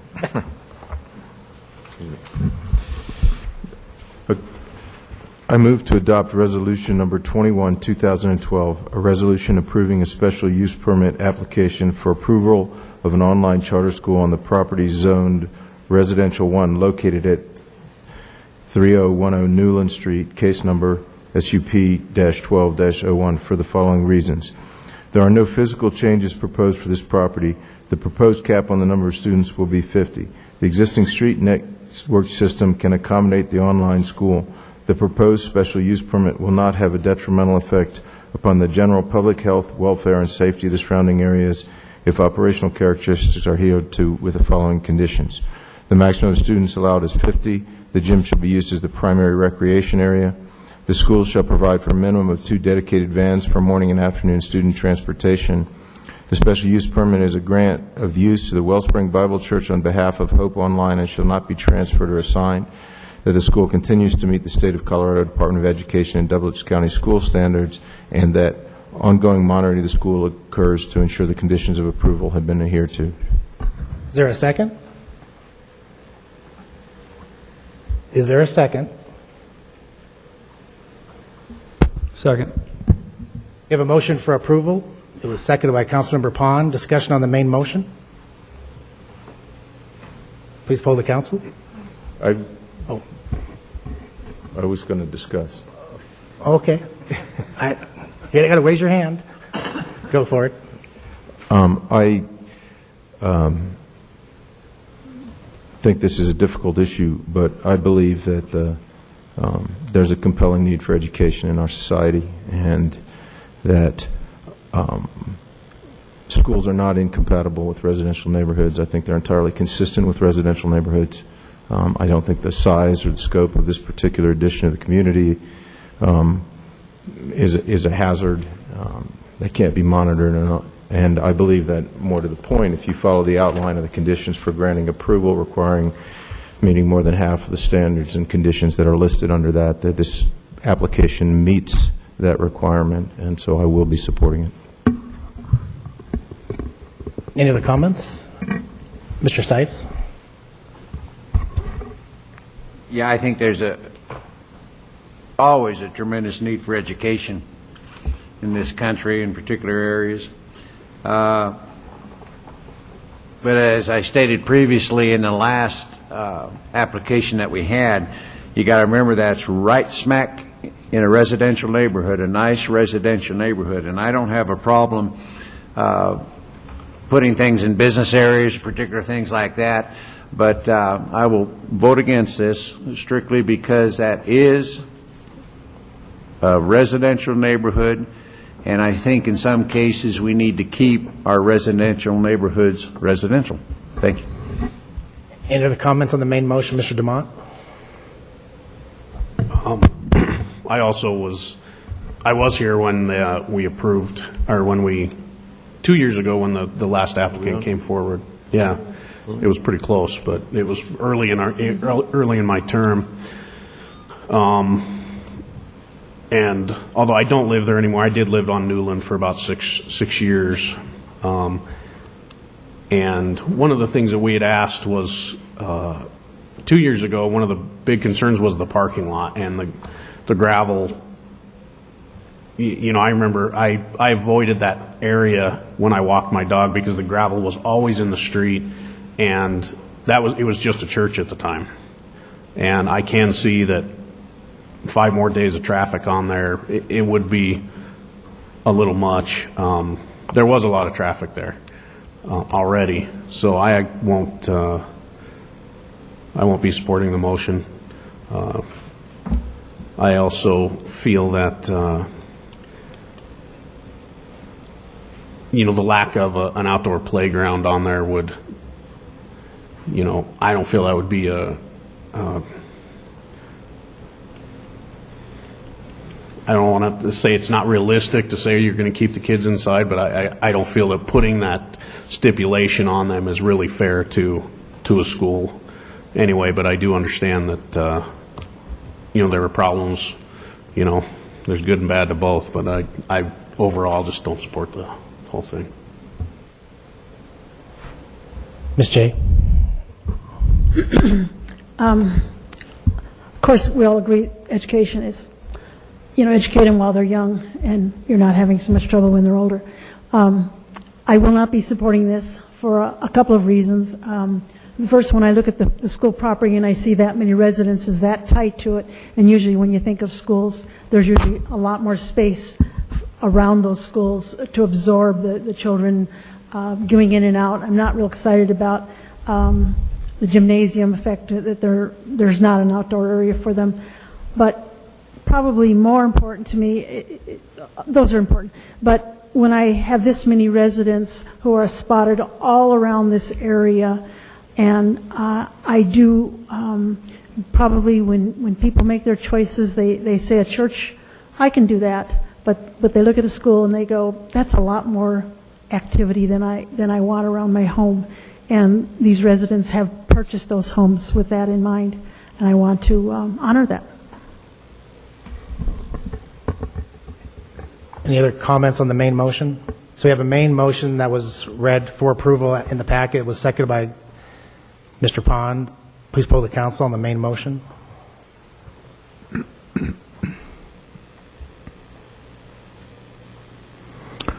Motion fails 4-2 with council members Pond and Reinhardt voting yes. 5-2. Oh, yeah, I can count 5-2. I'm sorry. Mr. Dahl, we don't need any other motions, do we? Oh, well, you do. If you know, there is an application and it has to be either approved or denied. Okay. And if there's a alternate motion for denial, that's fine. I'd appreciate that if that motion would also direct me to prepare written findings for the council to adopt. Your public hearing is now closed, but written findings for you to adopt as an action item in 2 weeks based upon the comments that I've heard. I'd appreciate that if someone's going to make that motion. Someone needs to make a motion for the city attorney to find write findings. Was there a draft denial motion in the packet? I think there was. There's a draft, yeah. But that doesn't have anything about findings. Right. And I would add to that. Okay. So we need a motion for denial, directing the city attorney to write findings. I move to postpone indefinitely the adoption of resolution number 21, 2012, a resolution approving a special use permit application for approval of an online charter school on property zoned residential 1 located at 3010 Newland Street, case number SUP 12-01, and that the city attorney draft a resolution? Write findings of denial. A resolution on findings for denial. Second. Please poll the council on the motion.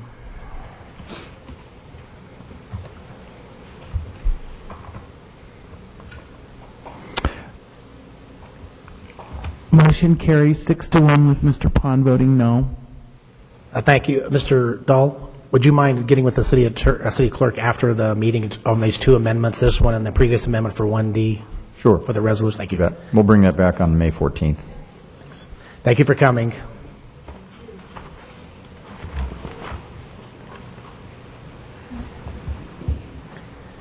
Okay, we'll move on to item number 3 is Council Bill number 03-2012. I'm going to open the public hearing. Councilmember DeMott.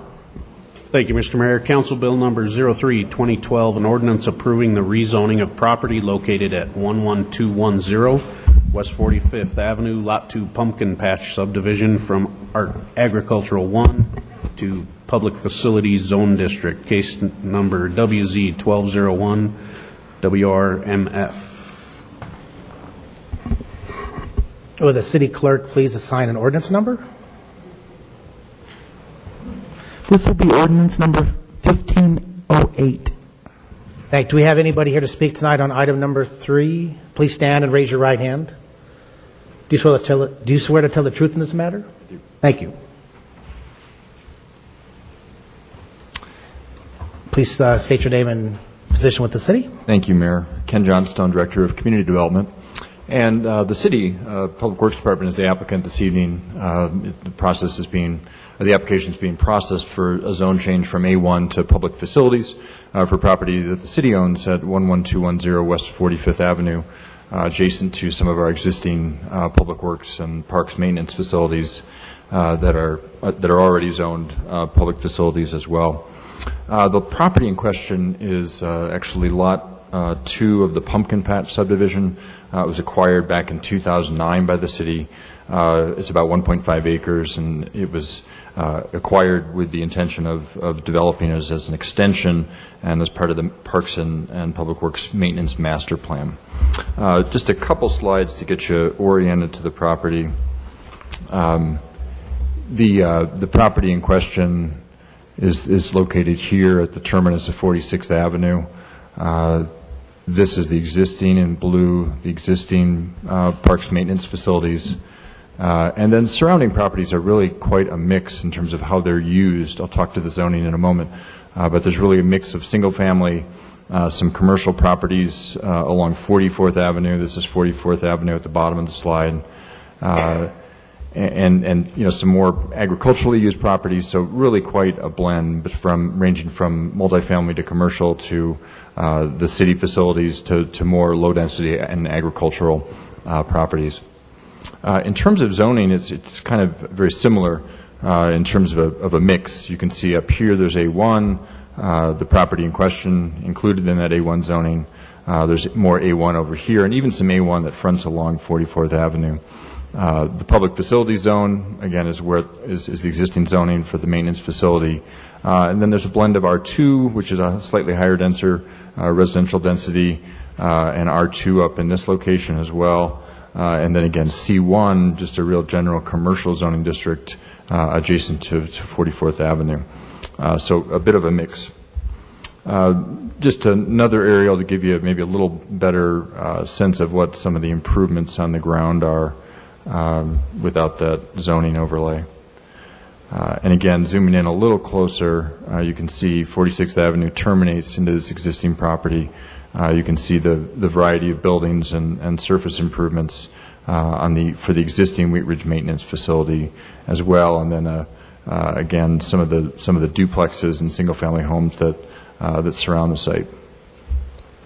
As I mentioned, the property was purchased in 2009 by the city with the intent of using the property to expand our public works and parks maintenance facilities. That was really in line with the recommendations from the Public Works and Parks Maintenance Facility Master Plan that called for those consolidations and expansions. In terms of the rezoning from A1 to public facilities, it's a more consistent zoning with the intent of the master plan and the different types of uses and activities that would be proposed to occur on the property. I would note that actually the PF zoning is really in some ways a lot more restrictive in terms of a very limited range of uses that are allowed, as opposed to the A1, which with either use by right or with a special use permit, there's really a broad range of more intense activities and less controlled activities that you could conduct on the property under the existing zoning. So we think it's real appropriate to rezone this property. And we provided that analysis of the rezoning criteria in the staff report. I won't go into the details of that in my presentation unless you have questions. There are certain buffering requirements which are important. So to the extent that this will be used for maintenance purposes, generally, activities that are going to occur during the day, which we think is a positive thing for the area. But there's also important screening requirements that are embedded in that PF zoning district. So fence screening requirement, minimum 10 to 15 foot landscape buffer requirements as well to make sure that the activities that are occurring on the site under that new zoning would be consistent with the kind of mixed but somewhat residential character of the area. The Planning Commission did recommend approval. Their minutes and staff report with additional findings are provided in your packet as well. They did vote unanimously in support of the zoning. That public hearing was held on March 15th. In terms of additional process, should this PF move forward, and the city has allocated some of the funds in this year's budget to conduct some of the construction of some of the next phase of those maintenance facilities. Prior to doing that, the property would need to go through two more processes, a consolidation plat and a planned building group. Planned building group is a process that looks at the site improvements whenever a property owner is proposing multiple buildings on a single parcel. So that would apply to the city just like it would any other property owner. So those would be the next steps moving forward if council approves this rezoning request this evening. And I'm glad to answer questions at the appropriate time. Thank you. Do we have anybody here from the public to speak on item number 4? Seeing none, we'll move on to council discussion and questions. Any questions for staff? Mr. Starker? Does the current maintenance facility meet the screening and landscaping requirements along the perimeter, or do they kind of predate that? Or Yeah, it may not be fully compliant, and I know I may have to ask Tim for a little help here, but there are planned improvements to the existing facilities as well, in terms of landscaping, in terms of other just upgrades to the property that would be in conjunction with the long-term master plan for the site. So I would guess that there probably is some legally non-conforming structures or activities in terms of the screening on the existing property, just based on the date of those facilities when they were constructed. And do you anticipate opening up West 46th Avenue into the site? We do not, with the exception of possible emergency. Is that correct, Tim? That is correct. It would be an emergency access if we had failure at the gate or had something happen where we couldn't get out the main gate. Any other questions or comments before I close the public hearing? I'll close the public hearing and a motion's in order.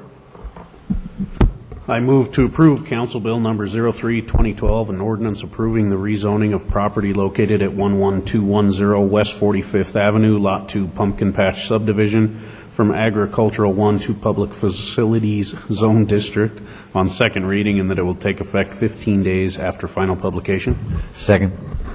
You have a motion to approve item number 4. It was seconded by Councilmember Stites. Discussion on the main motion. Please poll the council. Say it again, Joey. Pumpkin. What? Still voting no to it. Please poll the council. We did. Motion carries 7-0. Are we good? Okay. Item 4 is Council Bill Number 05-2012. I'm going to open the public hearing. Councilmember Starker. Thank you, Mr. Mayor.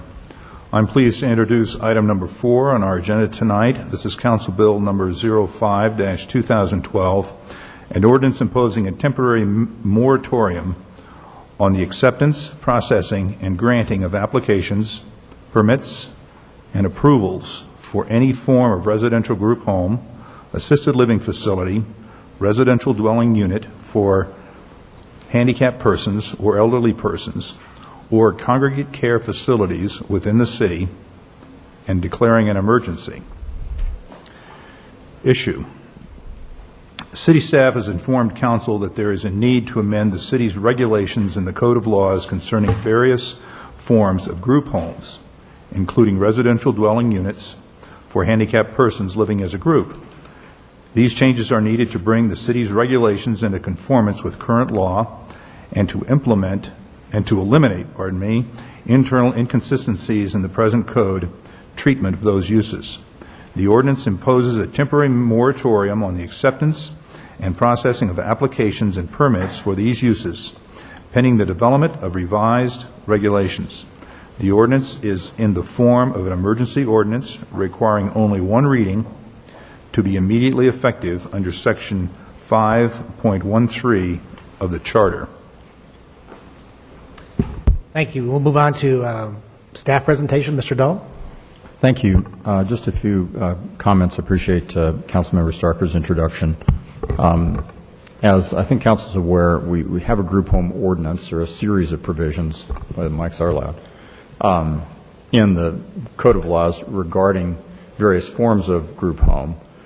These various provisions are found in a couple different places in the zoning code. Were last amended in 1996. The present code pattern is that there are regulations and upper limit numbers for group homes for children, group homes for elderly. with respect to handicapped persons, developmentally disabled, recovering but not currently using drug and alcohol, addicts, elderly persons with dementia. There is no upper limit on the number of persons that can be in a group home in a residential area in a family setting, understanding that the Federal Fair Housing Act amendments require, and it's an important requirement, that group homes for handicapped individuals be allowed in residential districts so that they can have the same neighborhood experience that everyone else does of living in a family.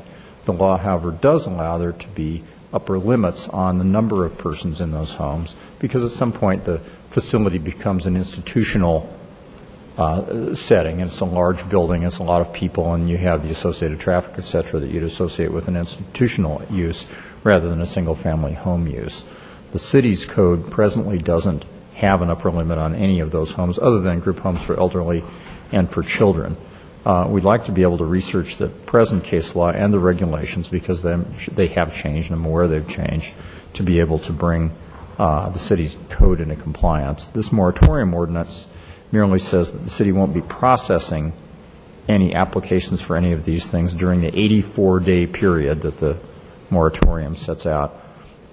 We expect that that's plenty of time for us to do the research, draft an ordinance, bring it to you in study session, get your comments, take it to Planning Commission, where of course there'll be a public hearing, take it in front of you where there'll be a public hearing, and get that in place before the end of this 84-day period. Frankly, the research is ongoing, not that hard to do, and the changes won't be voluminous in the code. So once we have those ready, we'll bring those to you promptly. It's not my desire to have there be any more delay in accepting and processing these applications than necessary, and I'm very confident that we'll have it done in time.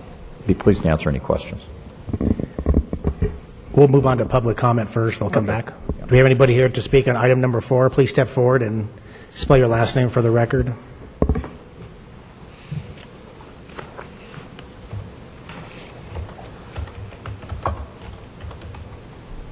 Lonely here.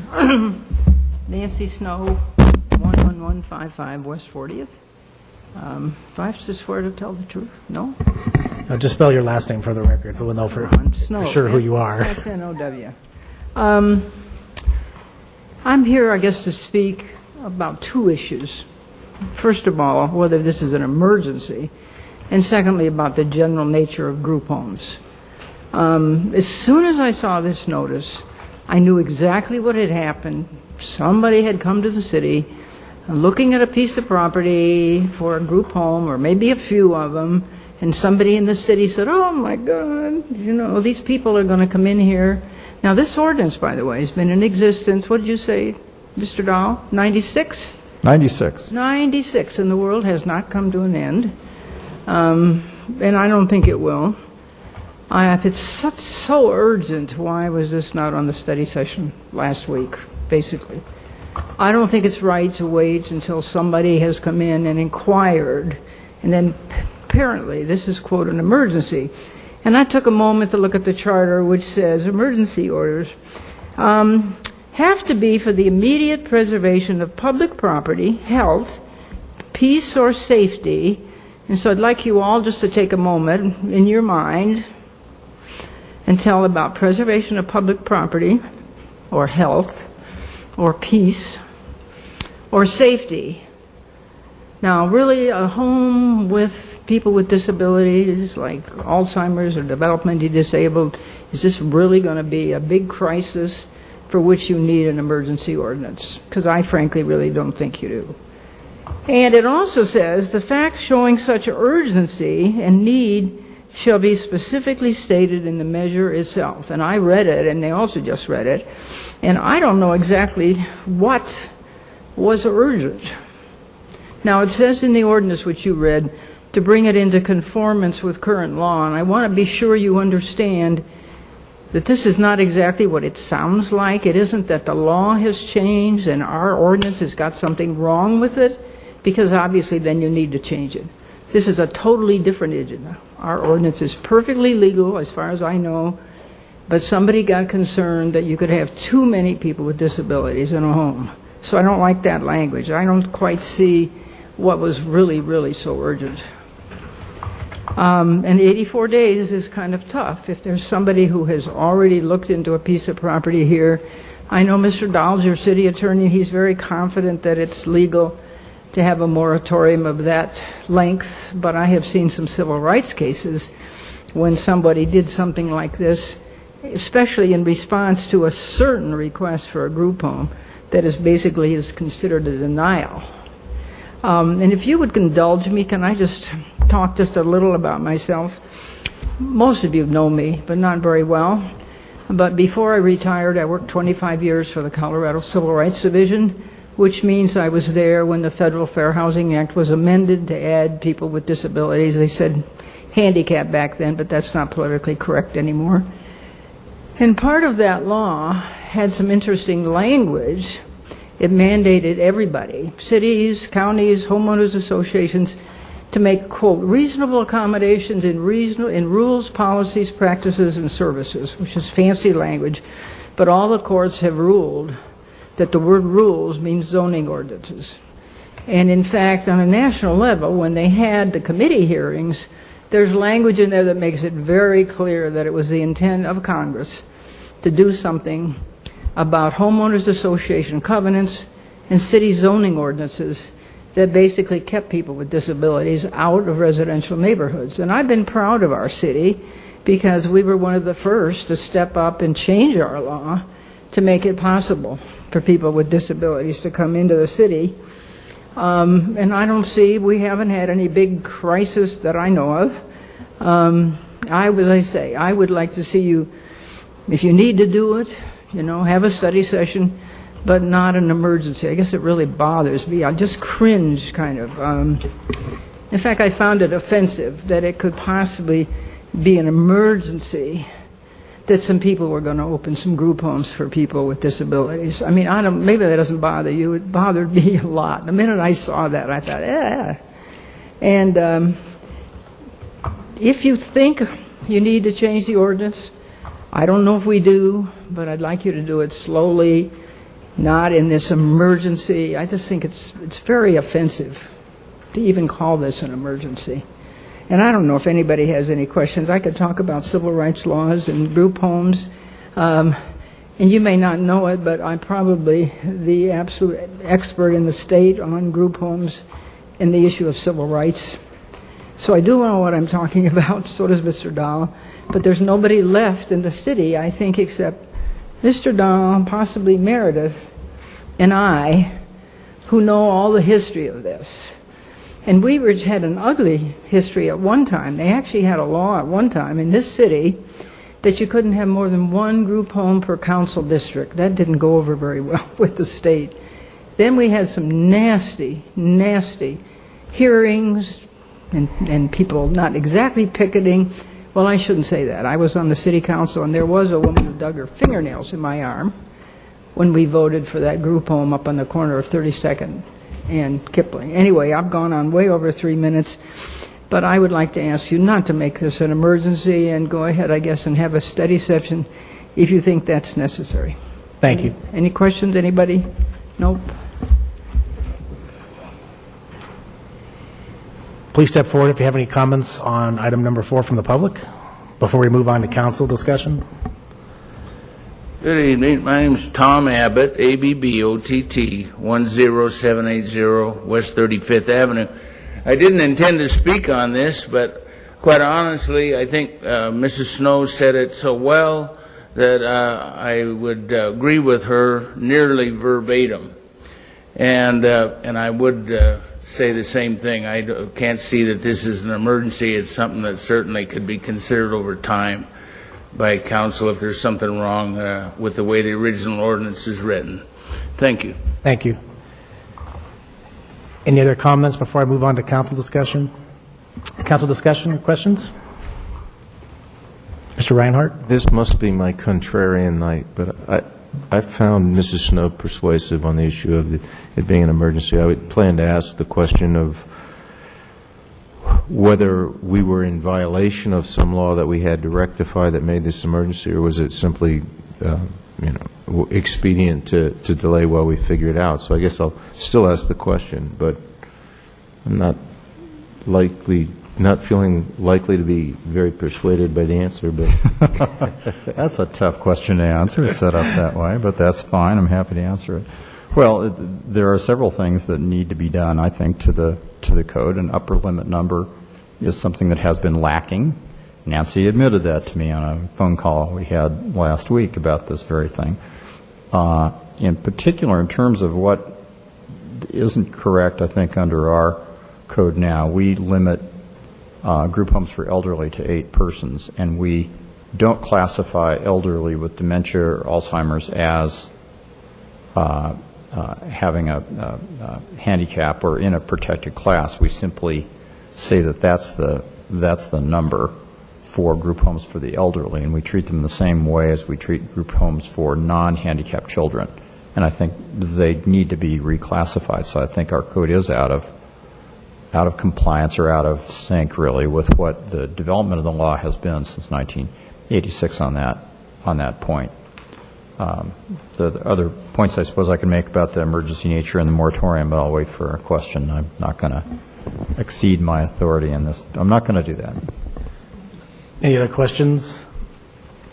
Mr. Dahl, council tonight denied a school because of traffic and noise and people being at a certain location, and you're basically trying to address the same situation with this ordinance to update our code. Is that not correct? That's correct. And that is what an upper numeric limit would do. And that's I won't say the main purpose, but it's a very large purpose of deciding how many is appropriate for residential area, and after that, how many is appropriate for commercial area. And so whether we have an application pending or not, or even consideration, right now, one of these facilities could move into a residential neighborhood and have the same situation that we dealt with tonight at the school or potential school. It would be a different situation. It would not be a special use permit. It would be a permitted use. Permitted so use. It wouldn't come before you. Ms. Jay? As I understand, this is just a methodology so that we can discuss it at a study session and try to get our code up to where it should be. And the emergency is a word we're using to just get the work done. That's kind of the way it's playing in my mind. That's true, because where it gets messy is when you're working on an ordinance like this without a moratorium, and then applications come in, and then there's potential lawsuits, issues that come up. Would seem to me that maybe we could be forgiven for using the word emergency just to get the work done. No. The emergency, you have the provision in the charter that allows the adoption of emergency ordinances. It says you have to declare the reason in the ordinance. That's declared in Section 6. Nancy and I both know that the courts absolutely always uphold you when you recite what your reason is.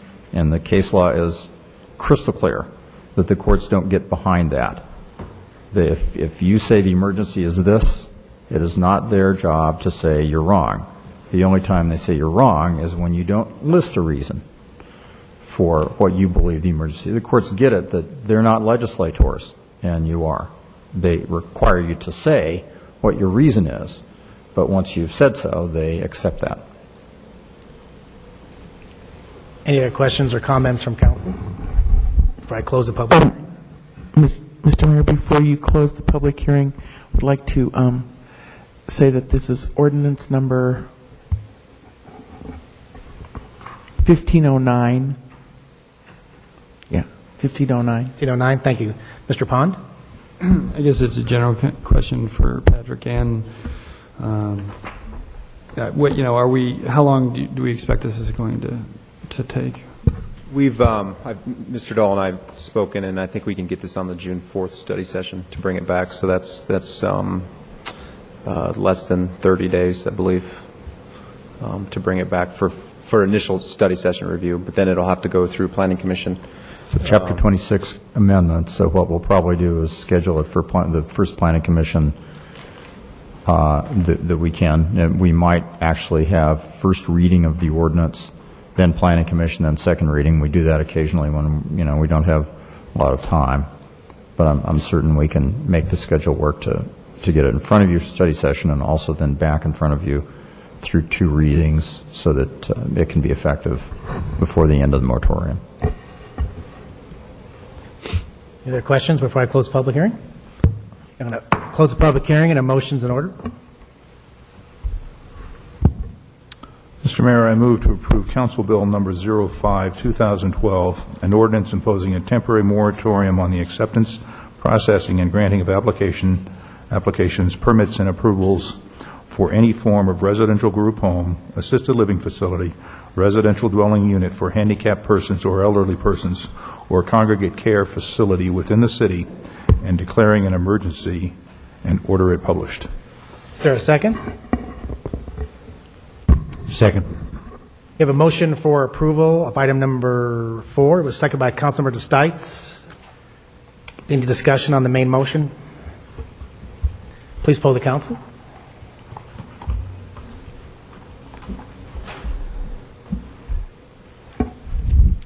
Motion carries 6-1 with Mr. Reinhardt voting no. Thank you. The next item on the agenda is decisions, resolutions, and motions. Item 5 is Councilmember Jay. Item number 5, motion to approve award of ITB-12-06 38th Avenue Lane Reconfiguration Amenities Project to Colorado Designscapes, Inc., Centennial, Colorado, in the contract amount of $59,739.50 and to approve a contingency amount of $5,973. At issue, the city staff has prepared the 38th Avenue Lane Reconfiguration Project for construction, implementing the 38th Avenue Corridor Plan adopted by the City Council in October 2011. The 38th Avenue Lane Configuration Project consists of roadway striping and temporary amenity zone installations and will be procured using 3 separate contracts. This contract will provide the amenity zones constructions, which consists of installing pedestrian platforms and planters, as well as installation and maintenance of landscaping materials in the 38th Avenue corridor. Motion's in order. I move to award ITB-12-06 38th Avenue Lane Reconfiguration Amenities Project to Colorado Designscapes, Inc., Centennial, in the amount of $59,739.50 with a contingency amount of $5,973, and that the Director of Public Works be authorized to issue change orders up to a total contract and contingency amount of $65,712.50. I further move to transfer $597.40 from the Capital Investment Fund to the Public Art Fund. Is there a second? I'll second. We have a motion for approval of item number 5. It was seconded by Councilmember Starker. Do we have anybody here to speak on item 5 tonight? Council discussion or questions? Mr. Stites? Yeah, just so I'm clear on this, council voted $92,000 here, I don't know, whenever it was, a couple weeks ago, to buy the planters and stuff like that. Now we're appropriating close to $60,000 to install them? Yeah, that is correct. Mr. Pirano, I think, can probably speak to the specifics. It's the installation, but more, it's the actual purchase of the plants that are going to go in the planters and 1 year of maintenance, which includes hand watering and maintenance of the plants that are going to be along 38th Avenue. Okay, I just wanted to make sure on that we spent $92,000 on this stuff, and now we're spending $60,000 to install them and plant them. I just wanted to make sure that was clear in my mind before we voted on this. Ms. Jay? I do have a question. Those are the planters that we are purchasing for the amenity zones. What about the planters that we are refurbishing? Would that contract cover planting those as well as the ones that are specifically going out into the streets? Yes, it'll be the new planters as well as the repurposed planters. Okay. Any other questions? Mr. Pronto, wasn't the contract for a 2-year maintenance contract? Yes, it is. I'm sorry. Yes, So it's a it is. 2-year contract. 2 years on the maintenance. Yes. Okay, thank you. I wanted to clarify that. Any other questions from council on the main motion? Please poll the council, item 5.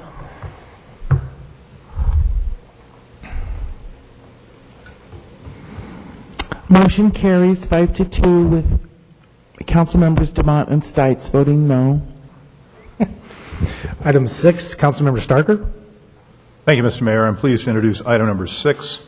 This is a motion to approve the award of ITB 12-15 38th Avenue Lane reconfiguration striping project to Colby Striking, Inc. of Castle Rock, Colorado, in the amount of $109,015.35, and to approve a contingency amount of $10,902. At issue, the 38th Avenue Corridor Plan adopted by the City Council in October 2011 provides for narrowing the street width dedicated to motorized vehicles from Chase Street to Upham Street. This contract will provide the removal of existing pavement striping and marking the new lane configuration along with related traffic sign changes. Motion's in order. I move to award ITB 12-15 38th Avenue Lane Configuration Striping Project to Colby Striping, Inc., Castle Rock, Colorado, in the amount of $109,015.35, with a contingency amount of $10,902, and that the Director of Public Works be authorized to issue change orders up to a total contract contingency amount of $119,917.35. Is there a second? Second. I had a little bit more in the motion. Oh, sorry about that. It's okay. Let me continue with my motion, if I may. I further move that $1,090.15 be allocated to the Public Art Fund account per ordinance 15-02. You have to get the art in there, exactly. Is there a second? Second. Okay, we have a motion for approval of item number 6 with 2 motions, and was seconded by Councilmember Pond. Do we have anybody here from the public to speak on item number 6? Seeing none, we'll move on to council questions and discussion for item 6. Mr. Stites. You know, I got involved with the process, and I think it has been a fair process. I think staff's done an excellent job. As far as that goes, I think 2020 has done a good job. I have seen a lot of new people get involved with the process, which is fantastic. I've seen older people, excuse me, get involved with the project, and I think it's absolutely fantastic. When I initially got involved with it, I had concerns, and I'm sorry to say I still have most of those same concerns. And I think the traffic study does not justify what's happening now. You have Lutheran Hospital. One is a disaster hospital, so in case of a disaster, you're going to have to get traffic in and out. That being one. Lutheran Hospital now is, their specialty is senior care. You've had St. Anthony's Hospital closed down there, so you're having, I see a bunch of Denver paramedic ambulances coming out every day. Are we going to slow that response time? Are we going to slow response time going the other way with Wheat Ridge fire trucks, particular things like that? I see a problem with only 2 bus pullouts for 1.5 miles. Every time that bus stops, it's going to back traffic up. I see a problem that I believe it's going to force traffic on 44th, 32nd, and 29th, of which you have 32nd and 29th are residential areas. We also have a new medical building going in over here on 29th, which is going to bring more traffic out 29th and 32nd. So I see problems with that. We're now fastly approaching $500,000, $1.5 million on 38th Avenue before anything's implemented. I think over a 20-year period, the estimated costs are $15 million to $20 million to do everything that you want to do with all the amenities, the cement work and particular things. I think they're asking, which I'm for small business. I've always been for small business, or anybody's business for that matter, but they want restaurants, they want bookstores, they want coffee shops. Now, in order to generate $15 to $20 million in revenue to pay for this, you're going to have 2 Walmarts, 3 Targets, and 6 Apple Jacks down here to pay that type of money that we're going to need to finish this project. And that's a lot of revenue. And I think with, my family has had a business there 58 years. We've seen 38th Avenue. Yes, I want to see 38th Avenue succeed. I want to see any avenue that's a commercial corridor succeed. But there's nobody on 38th Avenue that doesn't want to see that succeed more than I do. But I do not think this is the way to go. I haven't thought this is the way to go. I don't think from word go to hinge our whole economic redevelopment on 38th Avenue to 2 lanes, I think is preposterous. Absolutely preposterous. Because that street over the years has been made safe. It's safe for cars. It's safe for pedestrians. And I just think we're putting people in harm's way with response times. So that's my thought. But like I said, it has been a fair process. I've had concerns. I still have the same concerns. So I will vote no. And it'll probably be the last time I vote no on this subject, because unless something else comes up, who knows. But I will say again, we're fastly approaching $1.5 million on 38th Avenue, and we have not benefited one bit from it so far. Any other questions or comments on item number 6? Ms. Davis? I just have a quick comment.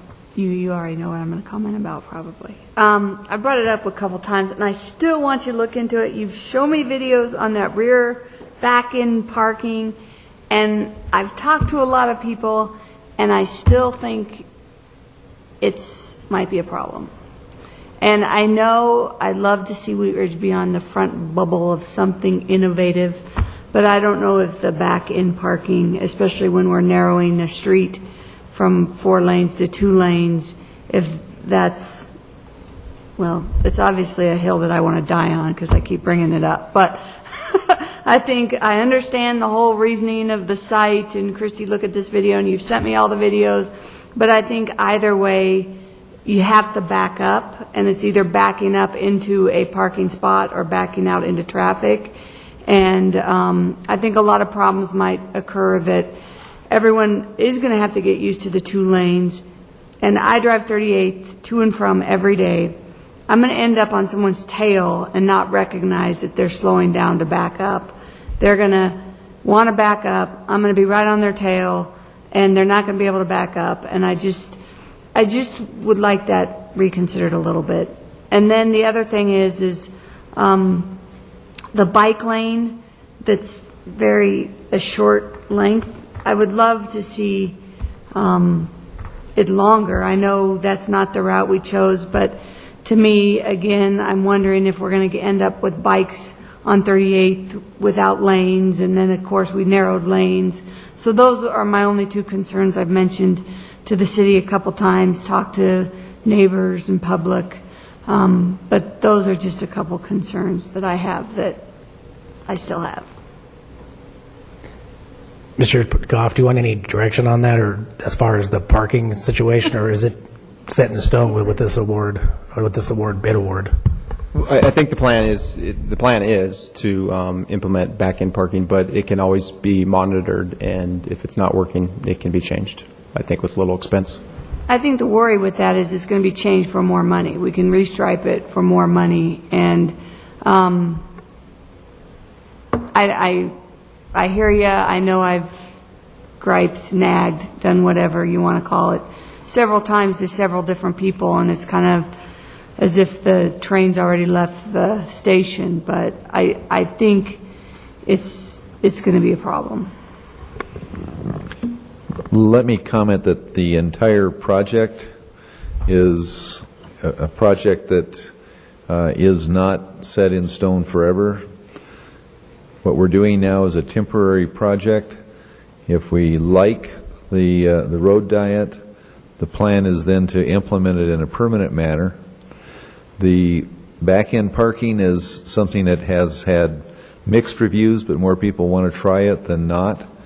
It is estimated to cost approximately $3,000 if we have to grind that striping off and put it back to head-end parking. So it is another expense. It's not a tremendous expense, but as we monitor this, there is the opportunity to make changes right away, after we've had it in place for a short period of time or a longer period of time. Ms. Davis, do you have anything else? Mr. DeMott and Mr. Starker. I'd just like to maybe give some perspective on what some of the businesses are feeling down there, because I have opposed to this from the beginning. I read it, I didn't understand it, I can't understand where it's coming from. It's a huge, huge project. I get a lot of people. I probably get all the people calling me who oppose this. And as a matter of fact, I haven't had a single call or email of anyone who does support it, because I'm on the opposition side. This started 2 years ago. The very first meeting that I had, I saw it, and we were passed out a book from Wheat Ridge 2020 detailing it was a study from downtown Colorado. It spelled this plan out. One thing that bothered me then was the very last page of it said, how do you pay for something like this? And it says, it's easy. You form a business improvement district, a BID, and you put a mill levy on it, and that's how you pay for it. Well, that was 2 years ago, and then 2 years later, we get another book on 38th, and it says, well, how do you pay for it? And it says, well, you form a metro district. And I think what a lot of people saw, and I said it before, and I guess it's hard to iterate, that when you see pretty pictures, everybody wants the street to look good. I want it to look good. I voted for the amenity zones because although I'm opposed to it, I still want it to look as good as it possibly can. And I want it to be right, and I want it to be safe. I don't see any safety concerns down there now. I don't really see any safety concerns after it's done. I don't think 38th Avenue is the place to re-educate people how to rear-end park in the whole world, because I've never, ever seen rear-end parking. So, I mean, I do see that being a trip up, but I don't see a big safety concern. But, as we see these business improvement districts and these metro districts haven't really gained any speed until the last couple of years. And when we see last week, there's a 50 to 60 mil property tax levy on the property in the TOD site. Well, not that I see that large of a mill coming for a group of people. In the Downtown Colorado book, it does explain how do you form a business improvement district, and it says you need 50% of the assessed value of the properties. Well, if you got 100 owners and they each owned 100 acres, and you got 10 owners and they each owned, between the 10 of them, more than that, I feel that you have a lot of big property owners that could really dictate what happens to the other properties.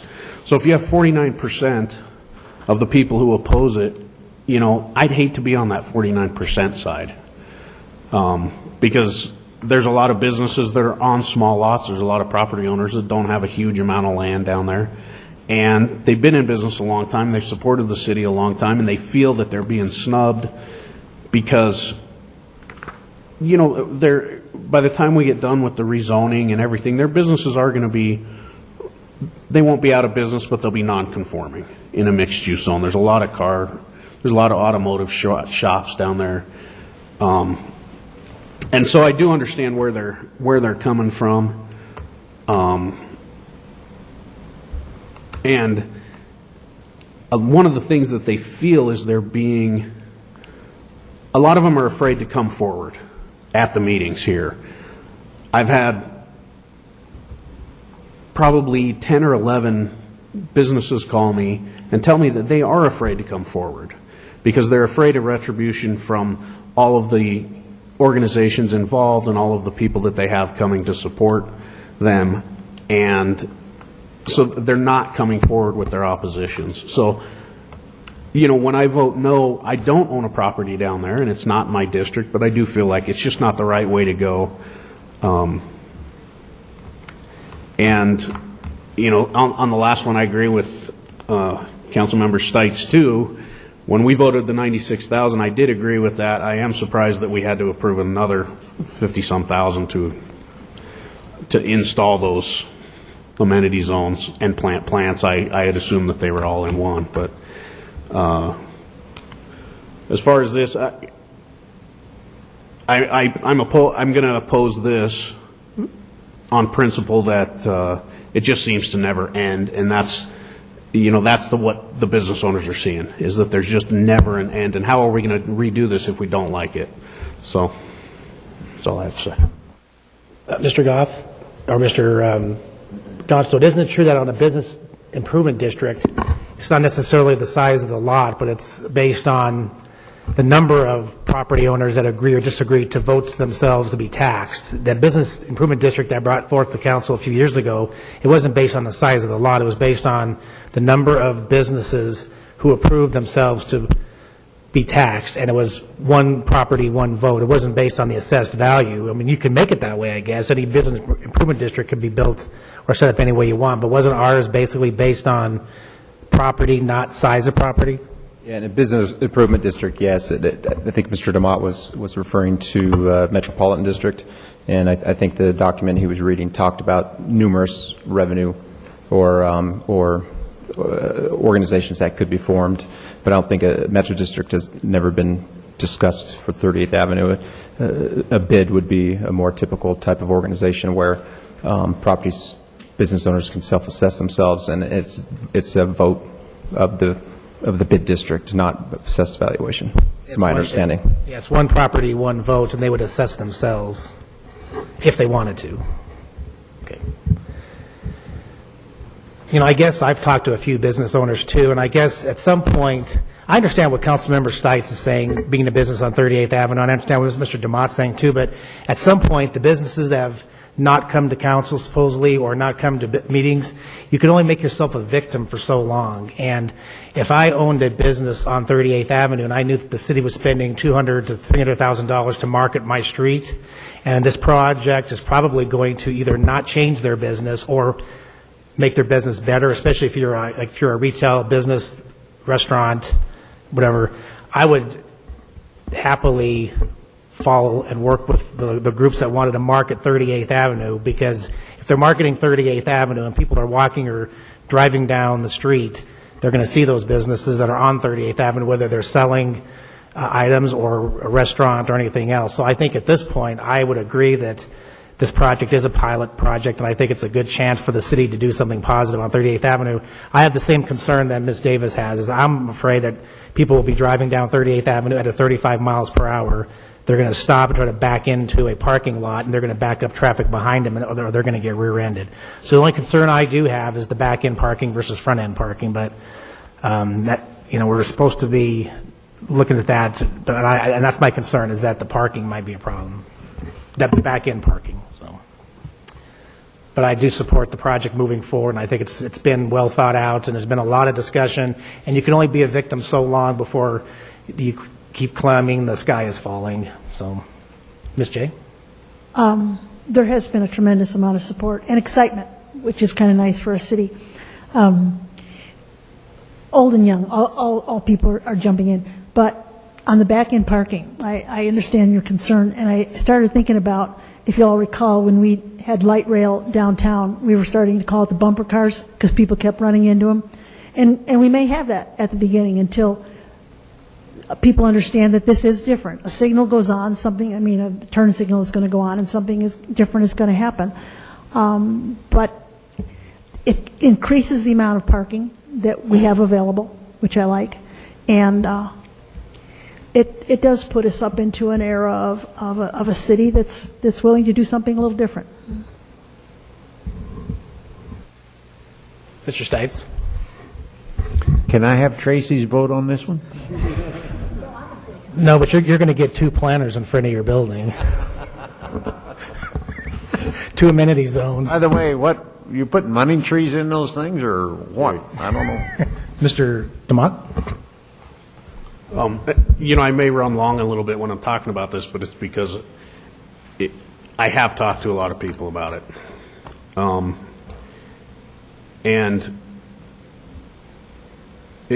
I guess I just start to get angry because I feel like maybe we're right. Maybe they're right when they're talking to me.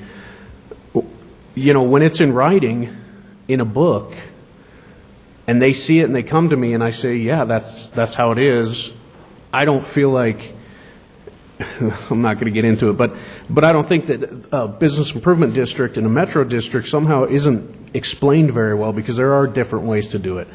And when you say people want to tax themselves, some of the people want to tax themselves. Not all of the people want to tax themselves. I understand they vote. That's up to them, how they want to vote on it. But I do feel the retribution against people who speak up about it because you say you don't feel it, but then at the same time, I feel it right now. That I feel like I'm not saying the right thing. I'm saying what I'm hearing from people, and I do feel what they're saying. Yeah, just real quickly to echo that, I sit down there and I've kept track, quite honestly, of the amount of people that have come into our business and said, "Are you crazy?" Well, I've got 301 "Are you crazies" that I've been keeping track of. Now, that's 301 that haven't been here, that's true. But it's a lot of the neighbors that are around there and a lot of the seniors that live down there. But 301 people that have come in and said, "Are you crazy?" And quite frankly, the only people that I have seen that have testified for it has been maybe 8 people here that have come before council, quite honestly. So I just want you to know, and I've said all along, that there's passion on both sides of this thing, but there's also passion against it. But just keep in mind, I have 301 X's at work that said, "Are you crazy?" Any other comments? So we have a motion to approve item number 6 as stated in the packet. It was seconded. Please poll the council.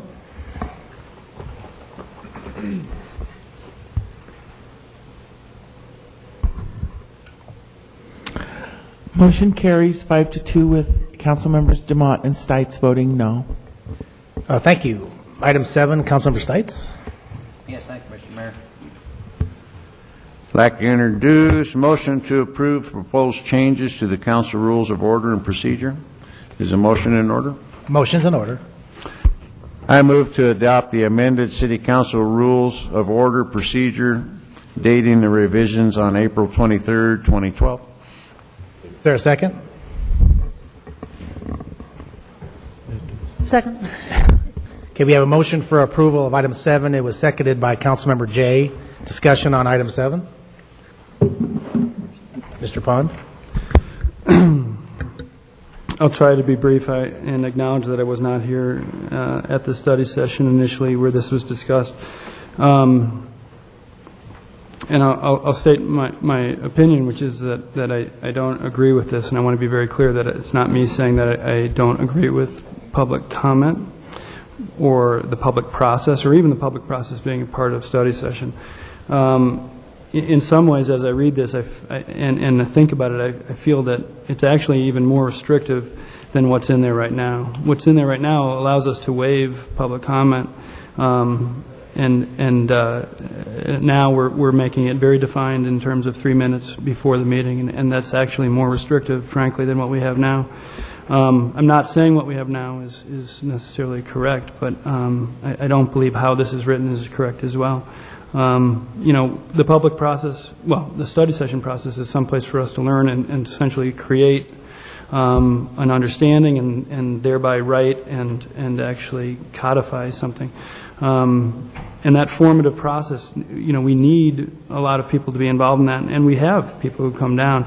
But we need public expertise from our citizens and probably from outside, partner organizations who already come and talk to us at study sessions, which I assume is some waiver allowing them to speak. I also question whether or not before the meeting is appropriate versus either after each agenda item. I think in one way we're taking away staff's kind of reserved right now to present these things in advance of anything as we're studying them. And instead what we're writing now is that there's going to be potentially a bunch of people talking about things, and then staff gets a chance to talk. So in that fashion, I feel like, with only 3 minutes at the beginning of the meeting, that what will allow is for us to be petitioned to vote yes or no. Not necessarily for us to be learning or studying, which in fact is what the study session is for. And again, I think we can do better than this. I think we can do more than this. I would lump this, frankly, into even us talking about the pre-meeting, like we discussed at the beginning here, and ask that we table this until the next study session. Mr. Stites, did you want to read the change so the public knows what we're changing? Yeah. The changes were that we now will, in a study session, you would have 3 minutes to talk about any item on the agenda that night, strictly on the agenda, not anything else, but you would have 3 minutes at the very first of the meeting to speak about anything that was on the agenda, of which we've never had that. We've never allowed basically public testimony at a study session. Any other comments? We have a motion to approve. Please poll the council on that motion. Who was the second? Ms. J. Okay.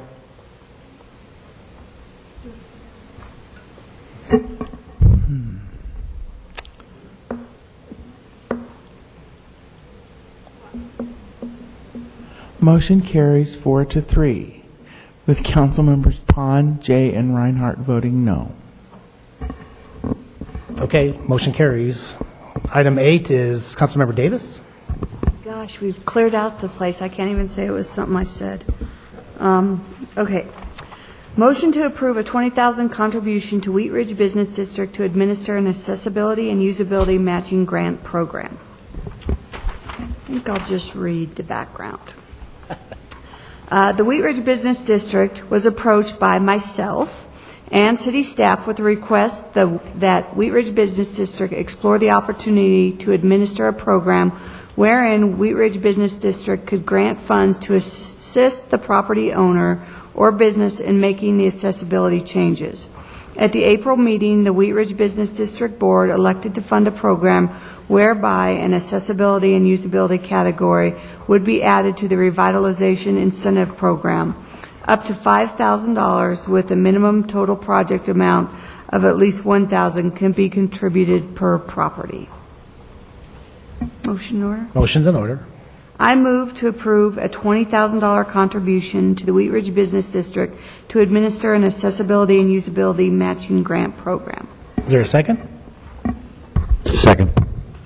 We have a motion for approval of item number 8. It was seconded by Councilmember Stites. Discussion on item 8. Please poll the council. Motion carries 7-0. Well, thank you. That Ending on a concludes, happy note tonight. that concludes our agenda for the evening. We'll move on to city manager's matters. Sure, to keep it short, I just wanted to, I'll stick to one item this evening. I had the opportunity to tour a very exciting new business committee. Ms. Jay was there, I think. Were you there? Ms. Jay. You don't know what I'm going to say, do you? Ms. Langworthy, Wheat Ridge 2020, Live Well Wheat Ridge. But it's Circle Fresh Farms. If you're not familiar with it, I think there's an article in the Gazette, actually. It's a 90,000 square foot retrofit of a 100-year-old greenhouse in the city at 44th and Yarrow. They are growing tomatoes right now. They plan to produce 15,000 to 18,000 tomatoes a week, I believe, organic. And they're hopefully going to move into lettuce and peppers and I think strawberries maybe too. They provide primarily to Whole Foods right now, but also some restaurants, local restaurants and farmers markets. They employ 12 employees, new employees to the city, and I believe actually the manager lives in the city. So it's a really neat business and very exciting, and they've offered additional tours if you'd like to see them. And they appreciated the city's help and with the process of getting it in place. So it's a fun and exciting project. Thanks. City Attorney's matters? Not tonight, thanks. City Clerk's matters? Yeah, I have a couple things. First, I want to comment on, I was on the tour at the Circle Fresh Farms, and just, Mr. Goff, I sent the council and the mayor an email. You folks really need to schedule a field trip there. It is amazing operation. It will blow you away. Just so that you know that what a cool thing there is in our city. Besides that, there's also some other, I think, economic opportunities there that could be, it's just a whole lot of food for economic thought there, right? Yeah, he's agreeing. So I hope you will go see that place. It's really cool. Another thing is that I wanted to just kind of give you a heads up. We're going to be having a meeting with the current election commission, and we anticipate having a report to you soon, probably at a soon study session about how the runoff election went, and possibly some recommendation for changes to avoid that in the future, if that's the course you would like to take. So that, and then also another thing that I would like to have on the study session, I don't know if I could even ask to put something on the study session, but there's been a lot of talk about that it's time to do a charter review committee. It's been something like 20 years since the charter was last reviewed and updated, and it's time to do it. Probably there's some archaic language and technology probably hasn't entered there, and there's probably just some cleaning up that needs to be done. Maybe not so much changing of policies and substance, but it just needs to be reviewed. We've seen some of those things come, like the study session, the way boards and commission people are sworn in. We're doing it wrong. We've always done it wrong. The fact that we got into this runoff election last fall and nobody had a clue. We've had a mayor who served 2 terms and he'd never won 50% of the vote. So there's some things that. Make sure you say who that wasn't. It wasn't me. Oh, no. No. No, it wasn't Mr. Mayor DiTullio. But clearly there's some things that need to be cleaned up. So be thinking about that, how you would, like to handle that issue. I did have a conversation with Mr. Stites, since he's council president, to see what he thought, and he said, let's put it on a study session. So look for that to be coming. And then I would just briefly, I would like some clarification about, there was some things that were different tonight that happened. And I guess maybe Mr. Dahl is the one to answer. is the procedure supposed to be that the item is introduced, and then the mayor opens the public hearing, and then there's comment, staff reports, whatever, and so on. And but the way it's been happening is he opens the public hearing, and then the item's introduced. Do you understand what I'm saying? It doesn't matter, as long as the public hearing is open when all of the testimony and comments are being made. Okay. Then that's really the record of whatever that matter is. It doesn't matter for public hearing purposes whether the introduction of the matter comes before or after he opens the hearing. It's so far, since I've been doing this, it's the item is introduced, and then Mayor DiTullio opens the public hearing, and then there's all of this testimony and so on and so forth. And tonight you did it different, so I've just wondered. You say it doesn't matter. Okay. Actually, I've done it the same way for 7 years. I've said Council Bill 25, 2012, then I'll open the public hearing and give it to the council member.